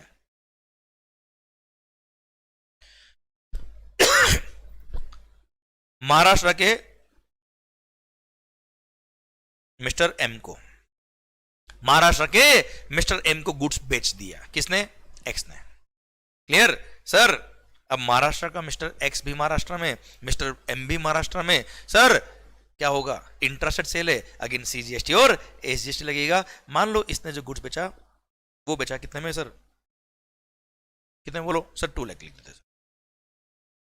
कितने में बेचा बेटा? 2 लाख में बेचा बेटा। Okay sir, again CGST 9% and SGST is also 9%। कितना हो बेटा? 18,000 18,000। एक्स ने बिल बनाया होगा एम को, एक्स वो आपकी वाली एक्स को याद मत करो बेटा, स्कूल वाली, ठीक है? अभी इधर आ जाओ, सीए में आ गए हम बेटा। ओके सर, सर एक्स ने बिल को लिखा होगा एम को 2,36,000 का, उससे 2,36,000 ले लिए होंगे। इसमें से सीजीएसटी कितना बेटा? 18,000। किसका रेवेन्यू है? सेंट्रल गवर्नमेंट का है। जब मिस्टर एक्स गवर्नमेंट को 18,000 रुपए टैक्स पे करेगा, उसने परचेज पे ऑलरेडी 9,000 रुपए टैक्स पे किया हुआ है। सर ये 9,000 का उसने परचेज पे क्रेडिट लिया होगा बेटा। सीजीएसटी आईटीसी अवेल किया होगा सर इसने। कितने का? 9,000 का। और सर एसजीएसटी आईटीसी इसने अवेल किया होगा कितने का? सर 9,000 का परचेस पे टैक्स पे किया, तो उसका आईटीसी इसने ले रखा होगा बेटा, वो आईटीसी को यूज करेगा ये। Clear sir? देखना ध्यान से, सीजीएसटी का आईटीसी सीजीएसटी की लायबिलिटी को पे करने में काम आएगा। सर इसने परचेस पे 9,000 रुपए टैक्स पे किया था, सेल पे लायबिलिटी 18,000 रुपए की, 18,000 की लायबिलिटी को पे करने के लिए सीजीएसटी आईटीसी यूज्ड। क्लियर? और बैलेंस 9,000 ये क्या करेगा बेटा? पे कर देगा बच्चों, है ना? सेम वे जब एसजीएसटी की लायबिलिटी की बात आएगी तो सर सेल पे 18,000 की लायबिलिटी है, परचेस पे इसने 9,000 रुपए ऑलरेडी एसजीएसटी पे किया हुआ, तो क्या क्या करेगा ये बेटा? 9,000 का एसजीएसटी आईटीसी यूज करेगा और बैलेंस 9,000 क्या कर देगा बेटा? पे कर देगा। भारत माता की जय। क्लियर? डन। अच्छा मेरा पॉइंट आपसे ये है, क्या सीजीएसटी का आईटीसी एसजीएसटी की लायबिलिटी को पे करने में काम आ सकता है क्या? या एसजीएसटी का आईटीसी सीजीएसटी के लिए काम आ सकता है क्या? सर मेरे ख्याल से आपके दिल में आंसर ऑलरेडी आ गया होगा। बिल्कुल सही जवाब आपके दिल में आया है, क्योंकि सीजीएसटी पे किया सेंट्रल गवर्नमेंट को, तो क्रेडिट भी सेंट्रल गवर्नमेंट ही देगा। सेंट्रल गवर्नमेंट के टैक्स के लिए ही वो काम आएगी, एसजीएसटी में काम नहीं आएगी। And same reason for SGST also बेटा। हाँ है ना भाई? डन। तो सेनवेट और वेट काम आ रहा है ना बेटा आपको? वही तो बना है सीजीएसटी और एसजीएसटी। आगे बढ़ते हैं अब हम सर। अभी देखो सिस्टम कितना फास्ट बनता है आपके दिमाग में सर। अब मेरे भाई मिस्टर एम ने क्या किया? मिस्टर एम ने इन गुड्स को परचेज किया था मिस्टर एक्स से, और ये उसका परचेज इनवॉइस है बेटा। क्लियर? मिस्टर एम ने इन गुड्स को गुजरात की मिसेस जी को बेच दिया बेटा। सर ये और लो, आपको और भी अच्छा लगेगा बेटा। गुजरात की मिस जी को मिस्टर एम ने गुड्स बेच दिया। अब आप कहेंगे सर गुड्स महाराष्ट्र से महाराष्ट्र में अगर बिकता है तो उसको बोलते हैं इंट्रा स्टेट सेल, उस पर लगता है सीजीएसटी और एसजीएसटी। पर अगर गुड्स महाराष्ट्र से गुजरात जाता है तो वो हो गया इंटर स्टेट सेल, और इंटर स्टेट सेल पे क्या लगेगा? आईजीएसटी। सर बात को समझने की कोशिश करना, सर इंट्रास्टेट सेल पे लगता है क्या? सीजीएसटी और एसजीएसटी। इंटरस्टेट सेल हुआ तो क्या होगा? इंटरस्टेट सेल होगा तो क्या होगा? सर सुनना, बात को समझना ध्यान से। हमने जब जीएसटी शुरू किया था हमने बात करी क्या? CGST is the revenue of central government, SGST is the revenue of state government. तो सर जिस स्टेट में गुड्स बिक रहा है, महाराष्ट्र से महाराष्ट्र में बिक रहा है, तो 50% जाएगा महाराष्ट्र स्टेट को, 50% जाएगा सेंट्रल गवर्नमेंट को। पर सर महाराष्ट्र से गुड्स जा रहा है कहां? गुजरात में। महाराष्ट्र से गुड्स जा रहा है कहां? गुजरात में। तब क्या वहां पे महाराष्ट्र स्टेट का रेवेन्यू मिलेगा महाराष्ट्र स्टेट को, या गुजरात गवर्नमेंट को रेवेन्यू मिलना चाहिए बेटा? झगड़ा हो जाएगा। तो महाराष्ट्र वाले बोलेंगे नहीं नहीं नहीं, हमारे यहां से सेल हुआ है, हमको टैक्स दो। गुजरात वाले बोलेंगे नहीं नहीं, हमने परचेज किया, हमको टैक्स दो। झगड़ा हो जाएगा ना यार। क्लियर? इसलिए सर इंटर स्टेट सेल जब होता है, भले वो गुड्स का हो भले वो सर्विसेज का हो, उस पर एक नया टैक्स लगाया गया, न तुम्हारा न हमारा, ये लो आईजीएसटी ले आए। And IGST is the sum total of the CGST and SGST. न सी लगेगा न एस लगेगा, एक ही टैक्स लगेगा, नाम क्या होगा? आईजीएसटी। जैसे सीजीएसटी 9%, एसजीएसटी 9%, तो इंटर स्टेट सेल पे क्या लगेगा? आईजीएसटी कितना? 18%। तो सर समझने की कोशिश करना, एग्जांपल में जानबूझ के लिए आपके लिए लेके आया, देखना ध्यान से। मतलब इंटरस्टेट सेल करने में रेवेन्यू किसको मिलेगा? आईजीएसटी लगेगा। आईजीएसटी एक रेवेन्यू किसका होगा? आईजीएसटी क्या पूरा पूरा सेंट्रल गवर्नमेंट को देंगे? पूरा पूरा स्टेट गवर्नमेंट को देंगे? किसको देंगे? बात करेंगे थोड़ी देर में, समझ में आएगा आपको। अल्टीमेटली लगेगा आईजीएसटी, मैंने अभी आपको ये बताया, धीरे धीरे स्टेप बाय स्टेप आगे बढ़ेंगे सर। तो सर महाराष्ट्र के मिस्टर एम ने गुजरात की मिस जी को गुड्स बेचा। मान लो गुड्स बेचा कितने में? 3 लाख में। परचेज किया था कितने में बेटा? 2 लाख में। और महाराष्ट्र के हमने गुजरात की जी को गुड्स बेच दिया 3 लाख में। डंडे खेले, केमचो फाफड़ा जलेबी खाई और गुड्स बेच दिया कितने में? 3 लाख में। इंटर स्टेट सेल है बेटा ये। This is called interstate sale, या इंटरस्टेट सप्लाई लिखो, ज्यादा अच्छा है। एक ही बात है वैसे तो, इंटरस्टेट सप्लाई। ये था क्या? Intrastate supply. ये भी क्या था बेटा? Intrastate supply. ओके मालिक। सरकार अब महाराष्ट्र से गुड्स चला गया कहां? गुजरात। अब गुजरात जो गुड्स गया उस पे लगेगा क्या? आईजीएसटी। कितना बेटा? डायरेक्ट 18%। कितना हो गया? 54,000। Sir 3,54,000 is the bill invoice value बेटा, इंक्लूडिंग जीएसटी। ओके सर, मतलब एम ने जी को गुड्स बेचा 3 लाख में, उस पे आईजीएसटी था 54,000, तो एम ने जी से 3,54,000 ले लिया। उसमें से 54 तो क्या है? आईजीएसटी है। आईजीएसटी ये टैक्स है, ये fund which is managed by central government. मैंने ये नहीं बोला कि IGST is the revenue of central government. एक बार ये टैक्स जाएगा कहां? सेंट्रल गवर्नमेंट के पास जाएगा। उसके बाद क्या होगा बात करेंगे बाद में। तो साहब आईजीएसटी आप ही समझ लो, ना सेंट्रल गवर्नमेंट का रेवेन्यू है ना स्टेट गवर्नमेंट का रेवेन्यू, ये दोनों का एक कॉमन फंड है।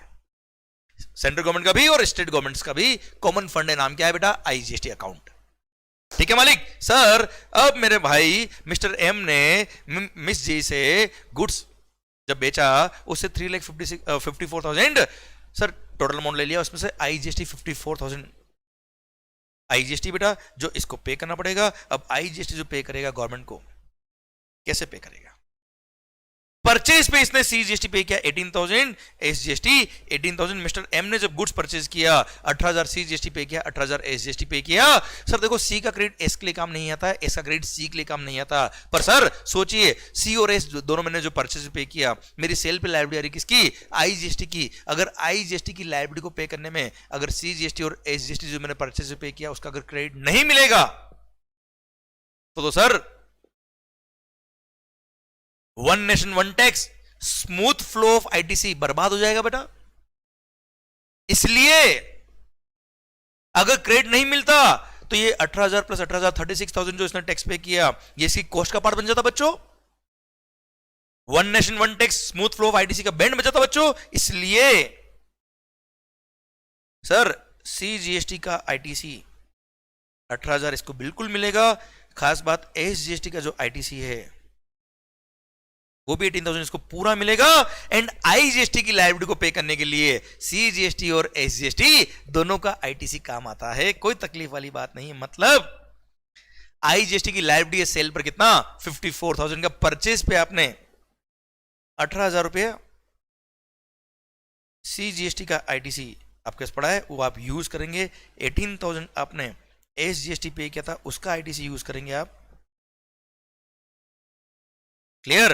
और बैलेंस 18,000 पे कर देंगे। भारत माता की जय। समझे आप मेरी बात? मतलब लायबिलिटी आईजीएसटी की अगर आई है तो आईजीएसटी की लायबिलिटी को पे करने के लिए सीजीएसटी और एसजीएसटी दोनों का आईटीसी काम आता है, कोई दिक्कत वाली बात नहीं है। क्लियर? ठीक सर, आगे और बढ़ते हैं अब हम। सर आगे और बातें इंटरेस्टिंग आएगी, दिल थाम के सुनेगा बेटा। अब ये गुजरात की मिस जी ये भी कोई कम नहीं है, खूब डंडे खेले बेटा इसने भी, और इन्होंने इस गुड्स को राजस्थान के मिस्टर आर को बेच दिया। ओके, अब गुजरात से गुड्स निकल के कहां जा रहा है बेटा? राजस्थान जा रहा है। मतलब अगेन क्या है बेटा, ये इंटर स्टेट सेल हो गया, इंटर स्टेट सप्लाई हो गया। अब इंटर स्टेट सप्लाई अगर है तो क्या लगेगा? आईजीएसटी लगेगा। अब देखना मेरे भाई क्या होने वाला है। सर जब राजस्थान की जी ने राजस्थान के आर को गुड्स बेचा, वैल्यू था सपोज 4 लाख रुपए, 4 लाख पर उसने आईजीएसटी लगाया होगा क्योंकि इंटरस्टेट सेल है बेटा, 18% सपोज टैक्स है, होता है कितना? 72,000, 4,72,000 का बिल बनाया होगा जी ने आर को, 4,72,000 रुपए आर से ले लिए होंगे जी ने। अब परचेज पे इन्होंने पे किया था क्या? आईजीएसटी। और खास बात आईजीएसटी का भी आईटीसी मिलता है, कोई तकलीफ वाली बात नहीं है। One nation one tax, purchase पे अल्टीमेटली जीएसटी पे किया ना, क्रेडिट मिलेगा सर। क्लियर? अब सेल पे आईजीएसटी की लायबिलिटी है 72,000, परचेज पे आपने आईजीएसटी पे किया 54,000। यस, वो आईजीएसटी का आईटीसी आपको यूज आ जाएगा। ये आईजीएसटी का आईटीसी यूज कर लिया 54,000 का, और रिमेनिंग 18,000 इसने और पे कर दिया। क्लियर? समझे मेरी बात? अब गुड्स कहां पहुंच गया? राजस्थान के आर के पास पहुंच गया, आराम से मस्त हौले हौले, एक एक स्टेप बाय स्टेप आगे बढ़ते जाओ। अब राजस्थान के आर ने क्या किया? सर राजस्थान के आर ने इन गुड्स को फर्दर आगे बेचा। किसको? राजस्थान के मिस्टर जे को। ओके, अब राजस्थान के मिस्टर आर ने राजस्थान के मिस्टर जे को गुड्स अगर बेचा है तो अगेन सर ये within the state sale हुआ है, मतलब इंट्रा स्टेट सप्लाई हुआ है। और इंट्रा स्टेट सप्लाई पे क्या लगता है? सीजीएसटी और एसजीएसटी लगता है बच्चों। चलिए पिंक कलर यूज करते हैं, आपको अच्छा लग रहा होगा सर। तो परचेज पे आईजीएसटी का आईटीसी इसने लिया होगा कितना? 72,000 लिया होगा बेटा। अच्छा, सेल किया कितने में बेटा?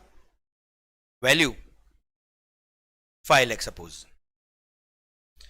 राजस्थान के आर ने राजस्थान के जे को गुड्स बेच दिया कितने में? 5 लाख में। सिंस से इंट्रास्टेट था, क्या लगेगा? CGST, suppose 9% is the CGST, SGST again 9%, कितना होता है बेटा? सर 45,000 सीजीएसटी और एसजीएसटी, ये बिल बन गया 5,90,000 का टोटल बिल बेटा।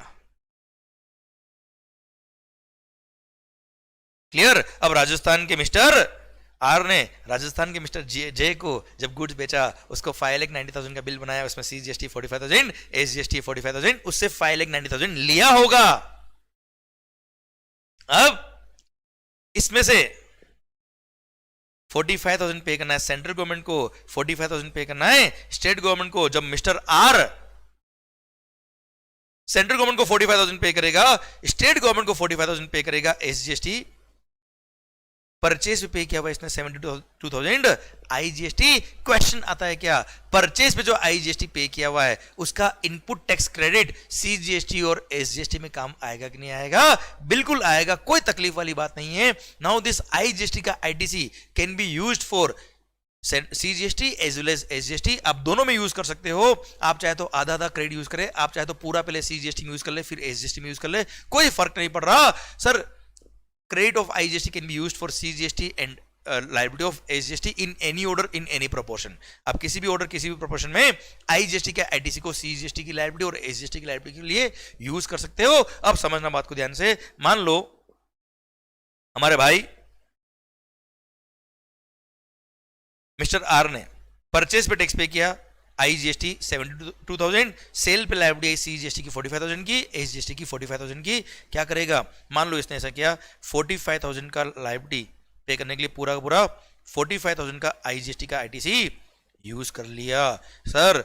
और अब आगे सर सुनना, 72,000 का आईटीसी था, उसमें से 45,000 आईटीसी काम आ गया, 45,000 आईटीसी काम आ गया सीजीएसटी की लायबिलिटी के लिए। तो बचा कितना आईटीसी बेटा सर 27,000।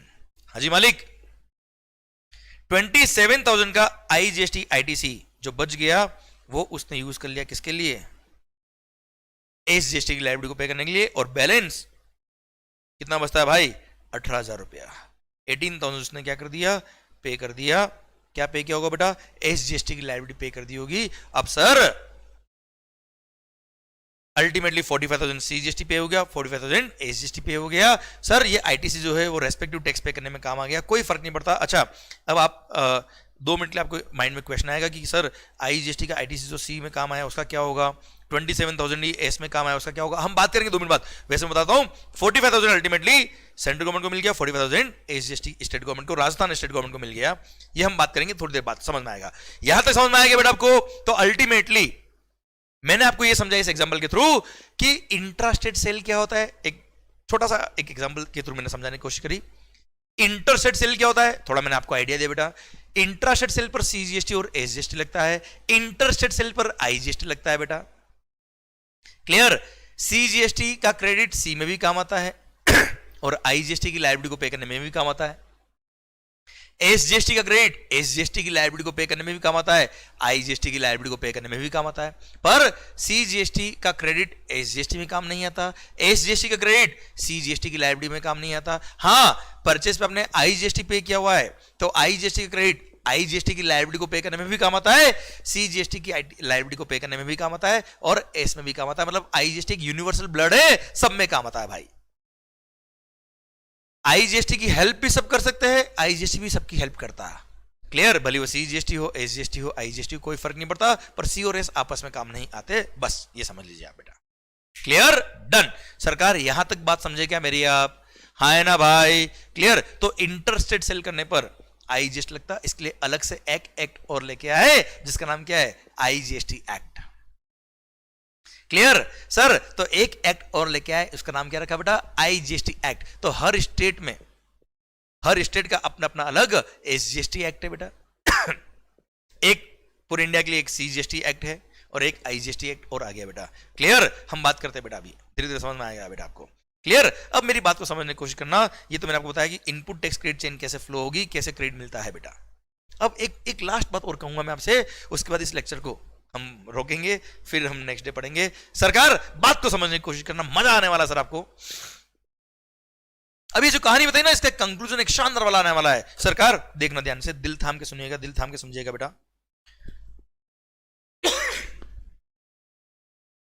फर्स्ट स्टेप, अब वापस से पूरी स्टेज को मैं वापस लेके आ रहा हूं, देखना ध्यान से। जब महाराष्ट्र के मिस्टर वाई ने महाराष्ट्र के मिस्टर एक्स को गुड्स बेचा था, तब सीजीएसटी और एसजीएसटी महाराष्ट्र एसजीएसटी लगाया होगा, तब 9,000 रुपये सेंट्रल गवर्नमेंट को पे किया होगा, 9,000 रुपये महाराष्ट्र स्टेट गवर्नमेंट को पे किया होगा बेटा। है ना भाई। अब मिस्टर एक्स ने गुड्स महाराष्ट्र से महाराष्ट्र में मिस्टर एम को बेची। सर लायबिलिटी अगेन सीजीएसटी और एसजीएसटी की आई। सर 18,000 की लायबिलिटी आई सीजीएसटी के लिए, उसके लिए 9,000 का क्रेडिट आपने सीजीएसटी का यूज किया, 9,000 आपने और पे किया। तो समझना बात को ध्यान से। सर फर्स्ट स्टेप पर मिस्टर वाई ने सीजीएसटी 9,000 पे किया सेंट्रल गवर्नमेंट को। ये मान लो सेंट्रल गवर्नमेंट का अकाउंट है, ये स्टेट गवर्नमेंट का अकाउंट है, ठीक है भाई। और ये बीच में जो है वो आईजीएसटी का अकाउंट है, सीजीएसटी का अकाउंट, एसजीएसटी का अकाउंट और आईजीएसटी अकाउंट। ओके सर, 9,000 रुपए ऑलरेडी सीजीएसटी में आ चुके हैं, 9,000 रुपए एसजीएसटी में ऑलरेडी आ चुके। अब जब 18,000 की लायबिलिटी मिस्टर एक्स ने पे करी होगी, उसके लिए 9,000 का क्रेडिट सी का यूज किया। अब 9,000 और पे किया होगा बेटा, हाँ नहीं देखो पे हुआ बेटा। तो सर 9,000 ऑलरेडी इसमें था, 9,000 और आ गया, तो स्टेट सेंट्रल गवर्नमेंट के पास आ गया कितना, 18,000 रुपए। Sir SGST Maharashtra state government का अकाउंट ये है बेटा, उसमें 9,000 रुपए ऑलरेडी पहले आया हुआ था, ये 9,000 रुपए इसने एसजीएसटी का और पेमेंट किया बेटा। हाँ है ना भाई, क्लियर। तो सर अब महाराष्ट्र स्टेट गवर्नमेंट के अकाउंट में कितना पैसा बेटा, 18,000। सेंट्रल गवर्नमेंट के अकाउंट में सीजीएसटी अकाउंट में कितना पैसा बेटा, 18,000। क्लियर। अब गुड्स, सर सुनना बात को ध्यान से, महाराष्ट्र से निकल के कहां जा रहा है, गुजरात जा रहा है। दिल थाम के सुनेगा बेटा। सर महाराष्ट्र से गुड्स निकल के कहा जा रहा है बेटा गुजरात जा रहा है। सर ये इंटरस्टेट सेल हुआ है, उस पर क्या लग रहा है? आईजीएसटी की लायबिलिटी कितनी है? 54,000 की है। सर 54,000 की लायबिलिटी को पे करने के लिए आपने क्या किया? सर 18,000 के सीजीएसटी के आईटीसी को यूज किया। अब सुनना, अल्टीमेटली 54,000 आईजीएसटी अकाउंट में पहुंचना चाहिए। अल्टीमेटली 54,000 आईजीएसटी अकाउंट में पहुंचना चाहिए। हमने क्या किया? 18,000 का सीजीएसटी का आईटीसी यूज किया, 18,000 का एसजीएसटी महाराष्ट्र एसजीएसटी का आईटीसी यूज किया और बैलेंस 18,000 और पे किया। क्लियर? अब सुनना, तो पता है आईजीएसटी अकाउंट वाला सेंट्रल गवर्नमेंट से क्या बोलेगा? ओ सेंट्रल गवर्नमेंट, आपका 18,000 का क्रेडिट हमारी आईजीएसटी की लायबिलिटी को पे करने में काम आया, पैसा दो। तो उतना अमाउंट सीजीएसटी के अकाउंट से निकाल के आईजीएसटी के अकाउंट में डालेंगे। तो जितना क्रेडिट सीजीएसटी का काम आया किसमें? आईजीएसटी में, उतना सेंट्रल गवर्नमेंट क्या करेगी? अपने सीजीएसटी अकाउंट से निकाल के आईजीएसटी अकाउंट में फंड ट्रांसफर करेगी। महाराष्ट्र स्टेट गवर्नमेंट को बोलेंगे, ओ महाराष्ट्र स्टेट गवर्नमेंट, तुम्हारे अकाउंट में 18,000 पड़ा था ना? बोला हाँ आया था हमारे पास, वो क्रेडिट काम आ गया आईजीएसटी की लायबिलिटी को पे करने में। अब साहब आपका वो पैसा SGST account Maharashtra state government को बोलेंगे 18,000 निकालो और कहां डालो? आईजीएसटी अकाउंट में डालो। तो 18,000 सी से आई में पहुंच गया, 18,000 एस से आई में पहुंच गया और 18,000 का हमने फाइनली आईजीएसटी में पेमेंट और किया। क्लियर? अब सर आईजीएसटी अकाउंट में पूरा 54,000 अकाउंट में पैसा आ गया। सीजीएसटी में कितना है? 0। सर एसजीएसटी में कितना है? 0, क्योंकि 18,000 आया था, 18,000 आई में ट्रांसफर कर दिया। 18,000 एसजीएसटी में आया था, 18,000 आईजीएसटी में ट्रांसफर कर दिया। एसजीएसटी अकाउंट में फंड कितना है? 0। सर सीजीएसटी अकाउंट में फंड कितना है? 0। फंड कहां है? आईजीएसटी अकाउंट में कितना? 54,000। ओके साहब, अब देखना ध्यान से, धीरे धीरे होले होले। सर अब फंड ट्रांसफर हुआ, गुड्स गई बेटा। सर गुजरात से गुड्स कहां पहुंची बेटा? राजस्थान गुड्स पहुंची। जब गुजरात से राजस्थान पहुंचे, अगेन क्या हुआ? इंटरस्टेट सेल हुआ। किसकी लायबिलिटी आई? आईजीएसटी की लायबिलिटी आई। कितनी लायबिलिटी आई? 72,000 की आई। अब 72,000 आईजीएसटी की लायबिलिटी के लिए 54 आईजीएसटी का ही आईटीसी काम आया। तो कोई फंड इधर से उधर ट्रांसफर करना ही नहीं, खुद का फंड कितने काम आया बेटा? रिमेनिंग 18,000 हमने और पे कर दिया। मतलब 54,000 तो ऑलरेडी पे किया हुआ था हमने सर, एक तरह से एडवांस टैक्स जिसका हमने आईटीसी लिया, और रिमेनिंग 18,000 और पे कर दिया। तो अब आईजीएसटी अकाउंट में फंड कितना है? 72,000। गुड्स का पहुंच गया? राजस्थान। गुड्स का पहुंच गया? राजस्थान। आईजीएसटी अकाउंट में पैसा कितना है? 72,000। सीजीएसटी में कितना है? 0। एसजीएसटी में कितना है? 0। अब गुड्स, राजस्थान के आर ने गुड्स भेज दिया किसको? राजस्थान के मिस्टर जे को। राजस्थान के मिस्टर आर ने गुड्स भेजा राजस्थान के ही मिस्टर जे को। वो इंट्रास्टेट सप्लाई था, इंट्रास्टेट था तो क्या लगा? सीजीएसटी और राजस्थान का एसजीएसटी। ये एसजीएसटी कौन सा है? राजस्थान वाला एसजीएसटी बेटा, राजस्थान के राजस्थान में सेल हुआ बेटा। क्लियर? अब सरकार लायबिलिटी थी किसकी? सीजीएसटी की 45,000 की, एसजीएसटी की 45,000 की। सीजीएसटी की liability 45,000, SGST Rajasthan state government के एसजीएसटी की लायबिलिटी थी 45,000, हमको पे करना था। Mister R was liable to pay this amount on sale of these goods, sir पर उसके परचेज पर 72,000 का आईजीएसटी का आईटीसी था। उसमें से 72,000 में से देखिए 54,000 उसने क्या किया? आईजीएसटी का आईटीसी यूज किया सीजीएसटी की लायबिलिटी को पे करने के लिए। क्लियर? 45,000, सॉरी 54 नहीं 45,000। क्लियर? तो क्या होगा? सरकार अब सेंट्रल गवर्नमेंट बोलेगी, ओ आईजीएसटी 45,000 दीजिए फटाफट। तो 45,000 आईजीएसटी अकाउंट से निकल के सेंट्रल गवर्नमेंट के सीजीएसटी अकाउंट में फंड जाएगा। तो सर आप मुझे बताओ, सर 72,000 का फंड था आईजीएसटी अकाउंट में, उसमें से 45,000 फंड चला गया कहां? Central government. ये गवर्नमेंट एक्चुअली अकाउंट में फंड ट्रांसफर करती है बेटा, एक्चुअली होता है ये अकाउंट सेटलमेंट इस तरह से होता है गवर्नमेंट का। क्लियर? 45,000 आ गया कहां? सीजीएसटी के पास। अब साहब रिमेनिंग 45,000 लायबिलिटी बची है एसजीएसटी की। राजस्थान एसजीएसटी की लायबिलिटी है 45,000 की, और उसको पे करने के लिए 27,000 का 27,000 का आईजीएसटी का आईटीसी यूज किया मिस्टर आर ने। तो सर बैलेंस 18,000 पे किया। अब सुनना बेटा ध्यान से, तो sir Rajasthan SGST, Rajasthan government IGST वालों को बोलेगी, ओ भाई साहब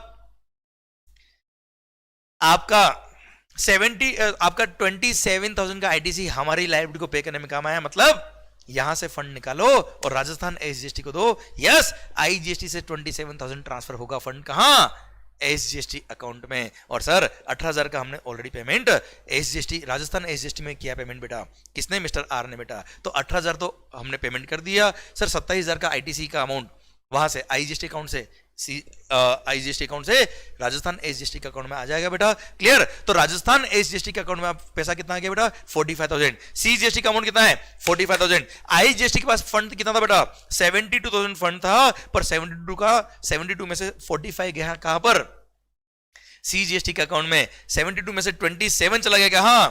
आईजीएसटी के सॉरी एसजीएसटी के अकाउंट में बेटा, राजस्थान एसजीएसटी में। मतलब आईजीएसटी अकाउंट में फंड खत्म।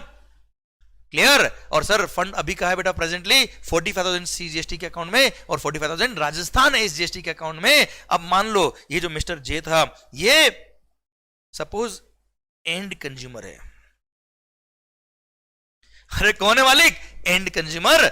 इसने गुड्स कंज्यूम करी, बात खत्म। इसने अपने गुड्स, ये जो गुड्स यूज करिए, ये अपने घर के लिए यूज करिए, पर्सनल यूज में यूज करिए बेटा, बस खत्म। अभी आगे कोई सेल करेगा नहीं तो इसको क्रेडिट मिलेगी नहीं बेटा, कोई क्रेडिट की बात नहीं आएगी बेटा, मतलब कहानी खत्म बेटा। अब आप मुझे बताओ, अल्टीमेटली फंड्स किसको मिले? अल्टीमेटली टैक्सेस एंड कंज्यूमर जो मिस्टर जे है उसने बोन किए, पर अल्टीमेटली टैक्स की रेवेन्यू गई किसके पास? 50% सेंट्रल गवर्नमेंट के पास, 50% स्टेट गवर्नमेंट के पास। पर मेरा पॉइंट ये है कि ठीक है 50% सेंट्रल गवर्नमेंट के पास गया, ओके, पर 50% कौन सी गवर्नमेंट के पास गया? कौन सी स्टेट गवर्नमेंट के पास गया? राजस्थान एसजीएसटी के पास गया सर। मतलब वो फर्दर सेल नहीं हुआ, जे ने गुड्स एंड कंज्यूमर था, उसने कंज्यूम करी, मतलब रेवेन्यू किसके पास पहुंच गया? सर नो डाउट जीएसटी का 50% सेंट्रल गवर्नमेंट के पास जाएगा। सेंट्रल गवर्नमेंट तो एक ही गवर्नमेंट है ना सर, पर स्टेट गवर्नमेंट कितनी सारी? गुजरात है, महाराष्ट्र है, राजस्थान है, पर सर अल्टीमेटली रेवेन्यू किसको मिला? राजस्थान गवर्नमेंट को मिला। क्लियर? मतलब गुड्स बना कहां पर? महाराष्ट्र में। बन के कहां सेल हुआ? पहले महाराष्ट्र में सेल हुआ, फिर महाराष्ट्र से निकल के गुजरात आया, गुजरात से निकल के राजस्थान आया, और अल्टीमेटली गुड्स राजस्थान में कंज्यूम हुआ। अल्टीमेटली गुड्स की डेस्टिनेशन राजस्थान थी sir. Ultimately revenue of SGST भी किसको मिला? राजस्थान स्टेट गवर्नमेंट को मिला। मतलब गुड्स बनाया किसने? महाराष्ट्र ने। सर गुड्स बन के बिका का महाराष्ट्र से महाराष्ट्र, महाराष्ट्र से गुजरात, गुजरात से अल्टीमेटली राजस्थान। सर रेवेन्यू किसको मिल गया? राजस्थान को। बनाया किसने? बेचा किसने? मतलब नहीं है, अल्टीमेटली गुड्स कंज्यूम का हुआ है। सर राजस्थान में हुआ तो कौन सी स्टेट गवर्नमेंट को रेवेन्यू मिलेगा? राजस्थान एसजीएसटी को, राजस्थान स्टेट गवर्नमेंट को टैक्स मिलेगा। इसीलिए जीएसटी को बोलते हैं डेस्टिनेशन बेस्ड कंजम्पशन टैक्स। माहौल अल्टीमेटली गुड्स का डेस्टिनेशन क्या था बेटा? राजस्थान। तो टैक्स का रेवेन्यू भी किसको मिलेगा? राजस्थान को। अल्टीमेटली गुड्स कंज्यूम का हुआ है राजस्थान, तो सर और कौन सी स्टेट गवर्नमेंट को रेवेन्यू मिलेगा? राजस्थान। क्लियर? गुड्स बना कहां? मतलब नहीं है। गुड्स कहां से बन के कहां से सेल होके आया? मतलब नहीं है। अल्टीमेटली कंज्यूम का हुआ राजस्थान, इसलिए जीएसटी इज कॉल्ड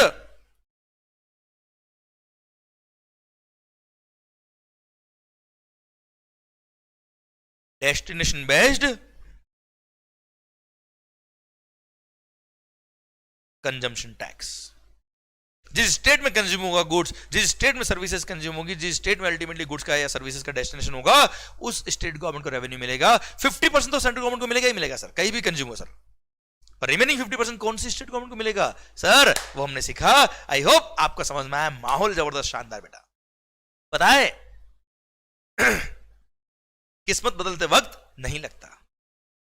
जीएसटी आने से पहले इंटर स्टेट सेल पे लगता था सीएसटी, और पता है सीएसटी का क्रेडिट नहीं मिलता था। तो जिस स्टेट से गुड्स बन के बाहर निकल रहा है वहां पे सीएसटी जो लगता था वो उसी स्टेट के अंदर रह जाता था रेवेन्यू बेटा।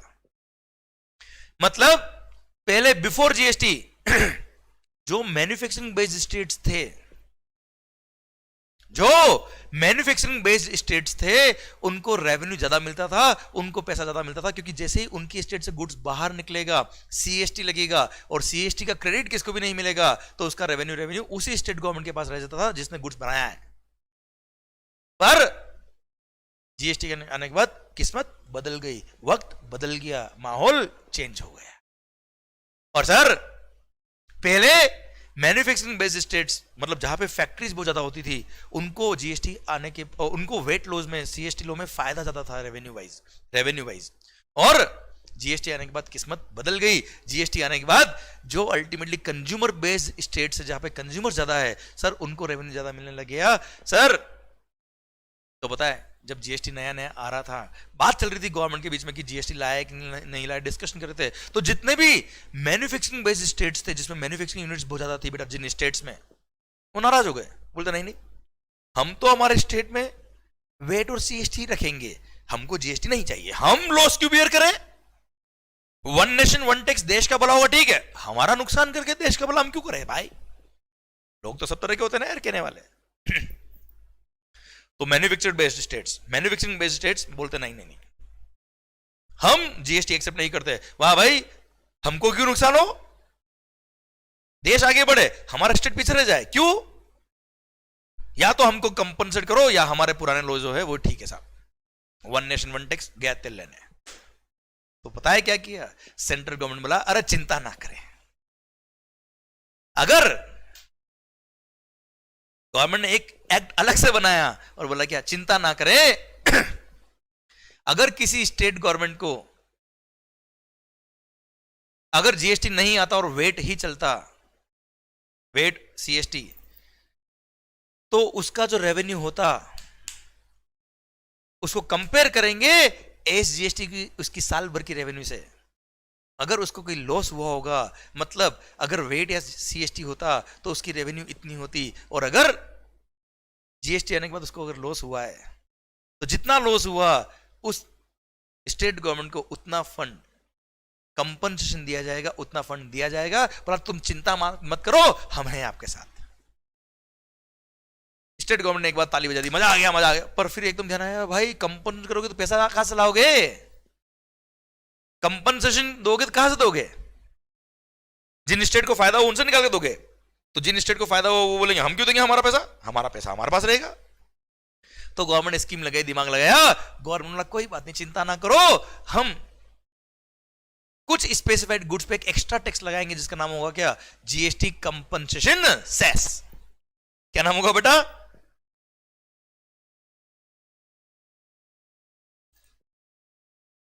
जीएसटी कंपनसेशन सेस नाम का एक टैक्स और लगाया कुछ स्पेसिफाइड गुड्स पे। जैसे आप खाते हो ना ये तंबाकू, सिगरेट्स पीते हो ना मोटर कार्स, इन कुछ गुड्स पर गवर्नमेंट ने एक एक्स्ट्रा टैक्स लगाया जिसका नाम क्या था, जीएसटी कंपनसेशन सेस। इन गुड्स पे जीएसटी तो लगता ही लगता है, जीएसटी के अलावा एक अलग से एक्स्ट्रा टैक्स लगाया जिसका नाम क्या है, जीएसटी कंपनसेशन सेस। ये एक्स्ट्रा टैक्स क्या है, इससे जो फंड कलेक्ट होगा वो जीएसटी कंपनसेशन सेस फंड, एक अलग फंड बनाया जाएगा।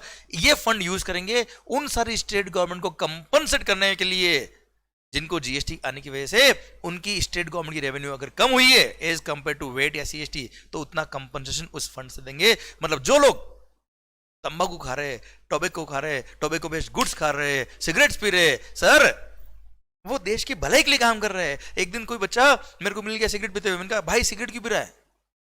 बोला सर आपको पता नहीं, मैं अपनी जान दांव पे लगा के देश के लिए कंपनसेशन सेस फंड कलेक्ट कर रहा हूं सो दैट उन स्टेट गवर्नमेंट्स को कंपनसेशन मिल पाए जिनको जीएसटी आने की वजह से लॉस हुआ है। मैंने कहा धन्य हो, तेरे पैर का है प्रभु, धन्य हो। क्लियर? और सर ये एक्स्ट्रा टैक्स लगाया गया जीएसटी कंपनसेशन सेस, क्लियर? और वहां फिर सारे स्टेट गवर्नमेंट ने एक्सेप्ट किया और बोला कि आने दो जीएसटी, सर मजा आएगा, आने दो जीएसटी। और सर जीएसटी इंट्रोड्यूस हो गया 1 जुलाई 2017 से। अब ये इंट्रोड्यूस जो हुआ है वन नेशन वन टैक्स, पता है कितने सारे एक्ट बन गए इस चक्कर में, देखिए ध्यान से। सर पूरे देश में सीजीएसटी नाम का एक एक्ट है बेटा, क्योंकि सेंट्रल गवर्नमेंट तो एक ही ना इंडिया के अंदर बेटा। Sir SGST act,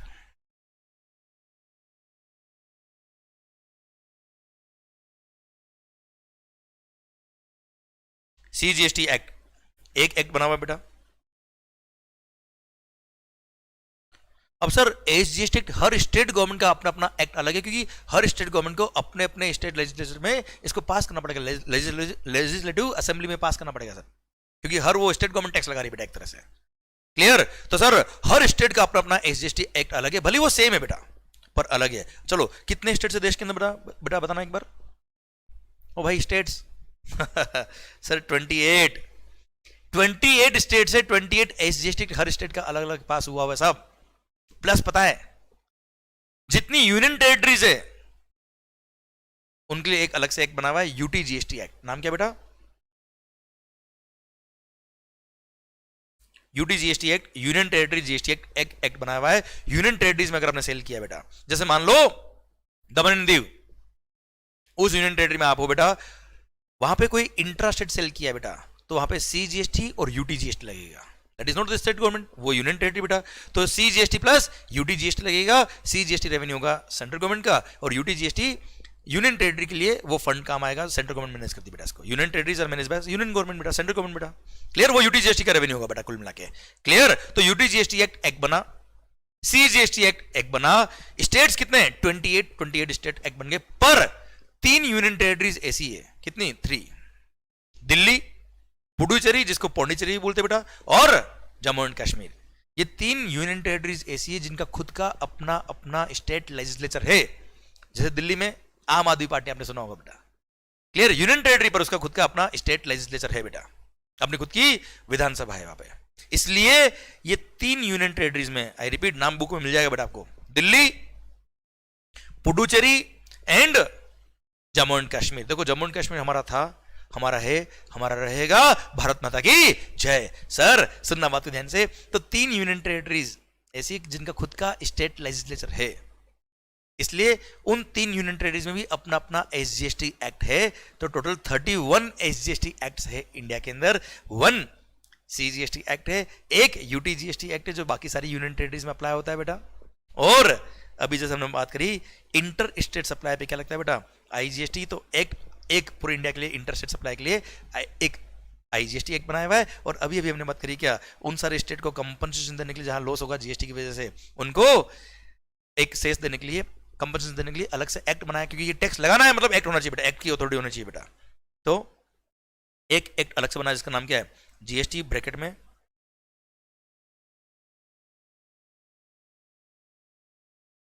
compensation to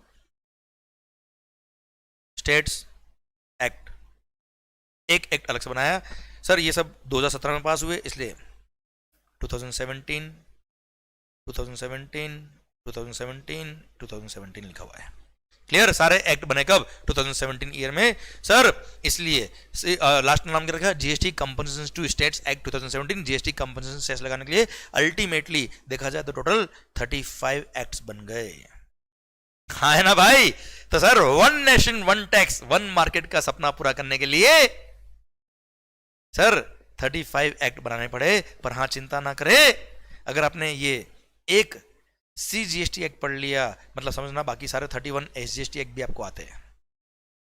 clear? हाँ, आईजीएसटी एक्ट में इंटरस्टेट सप्लाई क्या होता है, इंटरस्टेट सप्लाई क्या होता है उसको डिफाइन किया है, वो भी हमारे सिलेबस में आता है। पर इंटरमीडिएट लेवल बात करें तो आईजीएसटी एक्ट सेलेक्टेड पोर्शन ही आपके सिलेबस में आता है। तो हम सीजीएसटी पढ़ेंगे, जो पोर्शन आपके सिलेबस में आता है वो, प्लस आईजीएसटी का भी जो सेलेक्टेड पोर्शन आपके कोर्स में आता है वो हम पढ़ने वाले हैं। पर हाँ, आपने जो सीजीएसटी पढ़ा वही 31 एसजीएसटी एक्ट में लिखा है। GST compensation to states act जो है ये एक्ट बेटा, सर ये छोटा सा एक्ट है बेटा, जिसके मेजॉरिटी पॉइंट कुछ पॉइंट मैं आपको बता चुका हूं बेटा, आइडिया दिया मैंने आपको क्यों आया एक्ट। और पता है इसमें लिखा है कि सारे प्रोविजन सीजीएसटी एक्ट के यहां भी अप्लाई होंगे, पर वो एक्ट आपको पढ़ने की जरूरत नहीं है। सर यूटी जीएसटी एक्ट में भी पता है क्या लिखा है? यूनियन टेरिटरी के अंदर अगर सप्लाई हुआ विद इन द स्टेट तो सीजीएसटी और यूटी जीएसटी लगेगा बेटा। और उसमें भी लिख दिया क्या? सीजीएसटी के सारे प्रोविजन यूटी जीएसटी में भी अप्लाई होंगे। पर अगेन यूटी जीएसटी एक्ट आपको पढ़ने की जरूरत नहीं है। एसजीएसटी एक्ट तो एब्सोल्युटली सेम है जो सीजीएसटी एक्ट बना हुआ है बेटा, सारे के सारे सेक्शन सब सेक्शन सब सेम है, पर आपको पढ़ने की जरूरत नहीं, क्योंकि सीजीएसटी पढ़ लिया मतलब सारे एसजीएसटी एक्ट आ गए बेटा आपको। अच्छा, आप इंट्रास्टेट परचेज करो या इंटरस्टेट परचेज करो, लगेगा जीएसटी।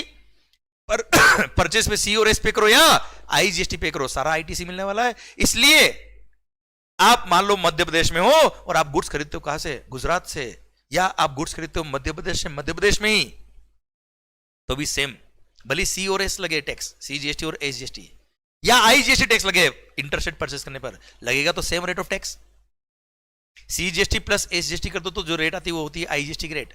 क्लियर? और दोनों का आपको आईटीसी मिलने वाला है। आईजीएसटी पे क्या तो भी आईटीसी मिलता है, सी और एस पे क्या तो भी आईटीसी मिलता है। इसलिए पूरे हिंदुस्तान में से कहीं से भी गुड्स खरीदोगे तो टैक्सेशन की वजह से आपकी कॉस्टिंग में फर्क नहीं आएगा सर। पर जीएसटी आने से पहले इंटर स्टेट परचेज करने पे सीएसटी लगता था, सीएसटी सेंट्रल सेल्स टैक्स, जिसका क्रेडिट नहीं मिलता था। मान लो 2% सीएसटी लग गया, 1 करोड़ का मशीन अगर आपने दूसरे स्टेट से परचेज किया, 2 लाख रुपए सीएसटी पे करना पड़ता था। 1 करोड़ 2 लाख का जो आपने परचेज आपने किया है, 2 लाख रुपए सीएसटी जो पे किया, उसका कोई क्रेडिट नहीं मिलता था, पूरा आपका कॉस्ट कितना था, 1 करोड़ 2 लाख। तो विद इन द स्टेट अगर परचेज करते वही मशीन तो उस पर वेट लगता और वेट का आपको पूरा क्रेडिट मिलता। 1 करोड़ का मशीन मान लो 4% वेट, 4 लाख रुपए वेट पे क्या उसका क्रेडिट मिल रहा है। तो आप अगर इंटरस्टेट परचेज करते हो तो 1 करोड़ 2 लाख आपकी कॉस्ट आती, इंटरस्टेट परचेज करते तो 1 करोड़ रुपए ही आपकी कॉस्ट आती।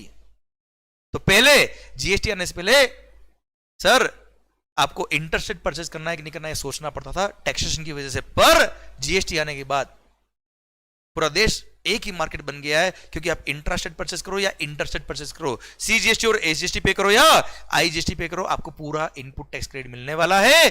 कोई टैक्सेशन की वजह से आपकी कॉस्टिंग नहीं बढ़ने वाली। इसलिए जीएसटी को बोला गया one nation one tax one market.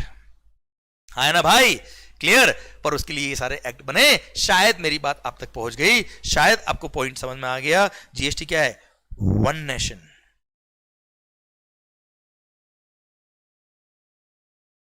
One nation one tax, समझ में आया बेटा आपको। वन मार्केट भी शायद आपको समझ में आ गया होगा। हाँ है ना भाई, क्लियर, डन। और उसके लिए 35 एक्ट बने। अच्छा 35 एक्ट में आपको केवल सीजीएसटी के सिलेक्टेड प्रोविजन पढ़ने और आईजीएसटी के सिलेक्टेड प्रोविजन पढ़ने, पर उसकी वजह से आपका मोटा मोटी सारे एक्ट का आपको आइडिया लग जाएगा। इसलिए आपके सिलेबस में ये सिलेक्टेड पोर्शन रखा और सीजीएसटी पढ़ लिया, मतलब समझ लीजिए मोटा मोटी बाकी सारे एक्ट आपको आ गए बेटा। Clear, done. सरकार आई होप आपको यहां तक बात समझ में आई होगी, माहौल बना होगा और आज तो सर पढ़ने का नेक्स्ट लेवल आपको मिला होगा सर। तो सर हमने अब तक पढ़ा था क्या, 10 का क्रेडिट क्यों मिला सर, और ये 10 का क्रेडिट का जो फंडा है ये शायद आपको आगे जीएसटी के अंदर आज बहुत भारी लेवल पे काम आ गया होगा। Sir please please sir have a click of the slides. आज जो हमने पढ़ा है बहुत ही भारी पढ़ा है, बहुत ही शानदार पढ़ा है। जीएसटी के अंदर हम आ गए बेटा। कल तक मैंने बेसिक जो चीज पढ़ाई थी उसको हम नेक्स्ट लेवल पे हम लेके आए, जीएसटी इंट्रोड्यूस हो गया है बेटा। अब हम नेक्स्ट लेक्चर से पढ़ेंगे क्या, जीएसटी के टेक्निकल प्रोविजन। मैंने आपको आइडिया दिया कि कैसे जीएसटी आया है, जीएसटी काउंसिल क्या होता है, क्लियर, किस तरह से एक्ट बना। Please have a click of this slides, या इनको कॉपी कर लीजिए लेक्चर को पॉज करके बेटा। पर प्लीज नोट करना बहुत जरूरी है, बहुत काम के प्रोविजंस थे। अभी आपको बुक से कुछ नहीं पढ़ना है, मैं बताऊंगा आपको क्या क्या पढ़ना है, कैसे पढ़ना है बेटा। हो गया भाई, ये तो कल ही कॉपी किया था शायद हमने। चलिए यहां से मैंने शुरुआत करी थी। प्लीज लेक्चर को पॉज करो या इसको कॉपी करो, या फिर have a click of this slide और अपने नोटबुक में इसको कॉपी करिए बेटा। डन। बहुत ही शानदार ये टेबल है सर, ये जो हमने पढ़ा है बहुत ही भारी पढ़ा है सर, मस्त मजा आया होगा सर आपको। पता है ये पढ़ने के बाद आपको शायद अब जीएसटी में लग रहा होगा हाँ हमको बहुत कुछ आ गया बेटा, बहुत कुछ आ भी गया, सही में आ गया सर आपको। पर 10 का क्रेडिट क्यों मिलाकर नहीं पढ़ा होता तो शायद ये पढ़ना समझना बहुत मुश्किल होता बेटा आपके लिए। डन।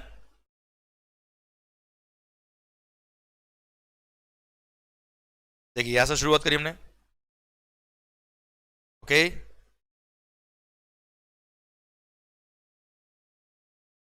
डन।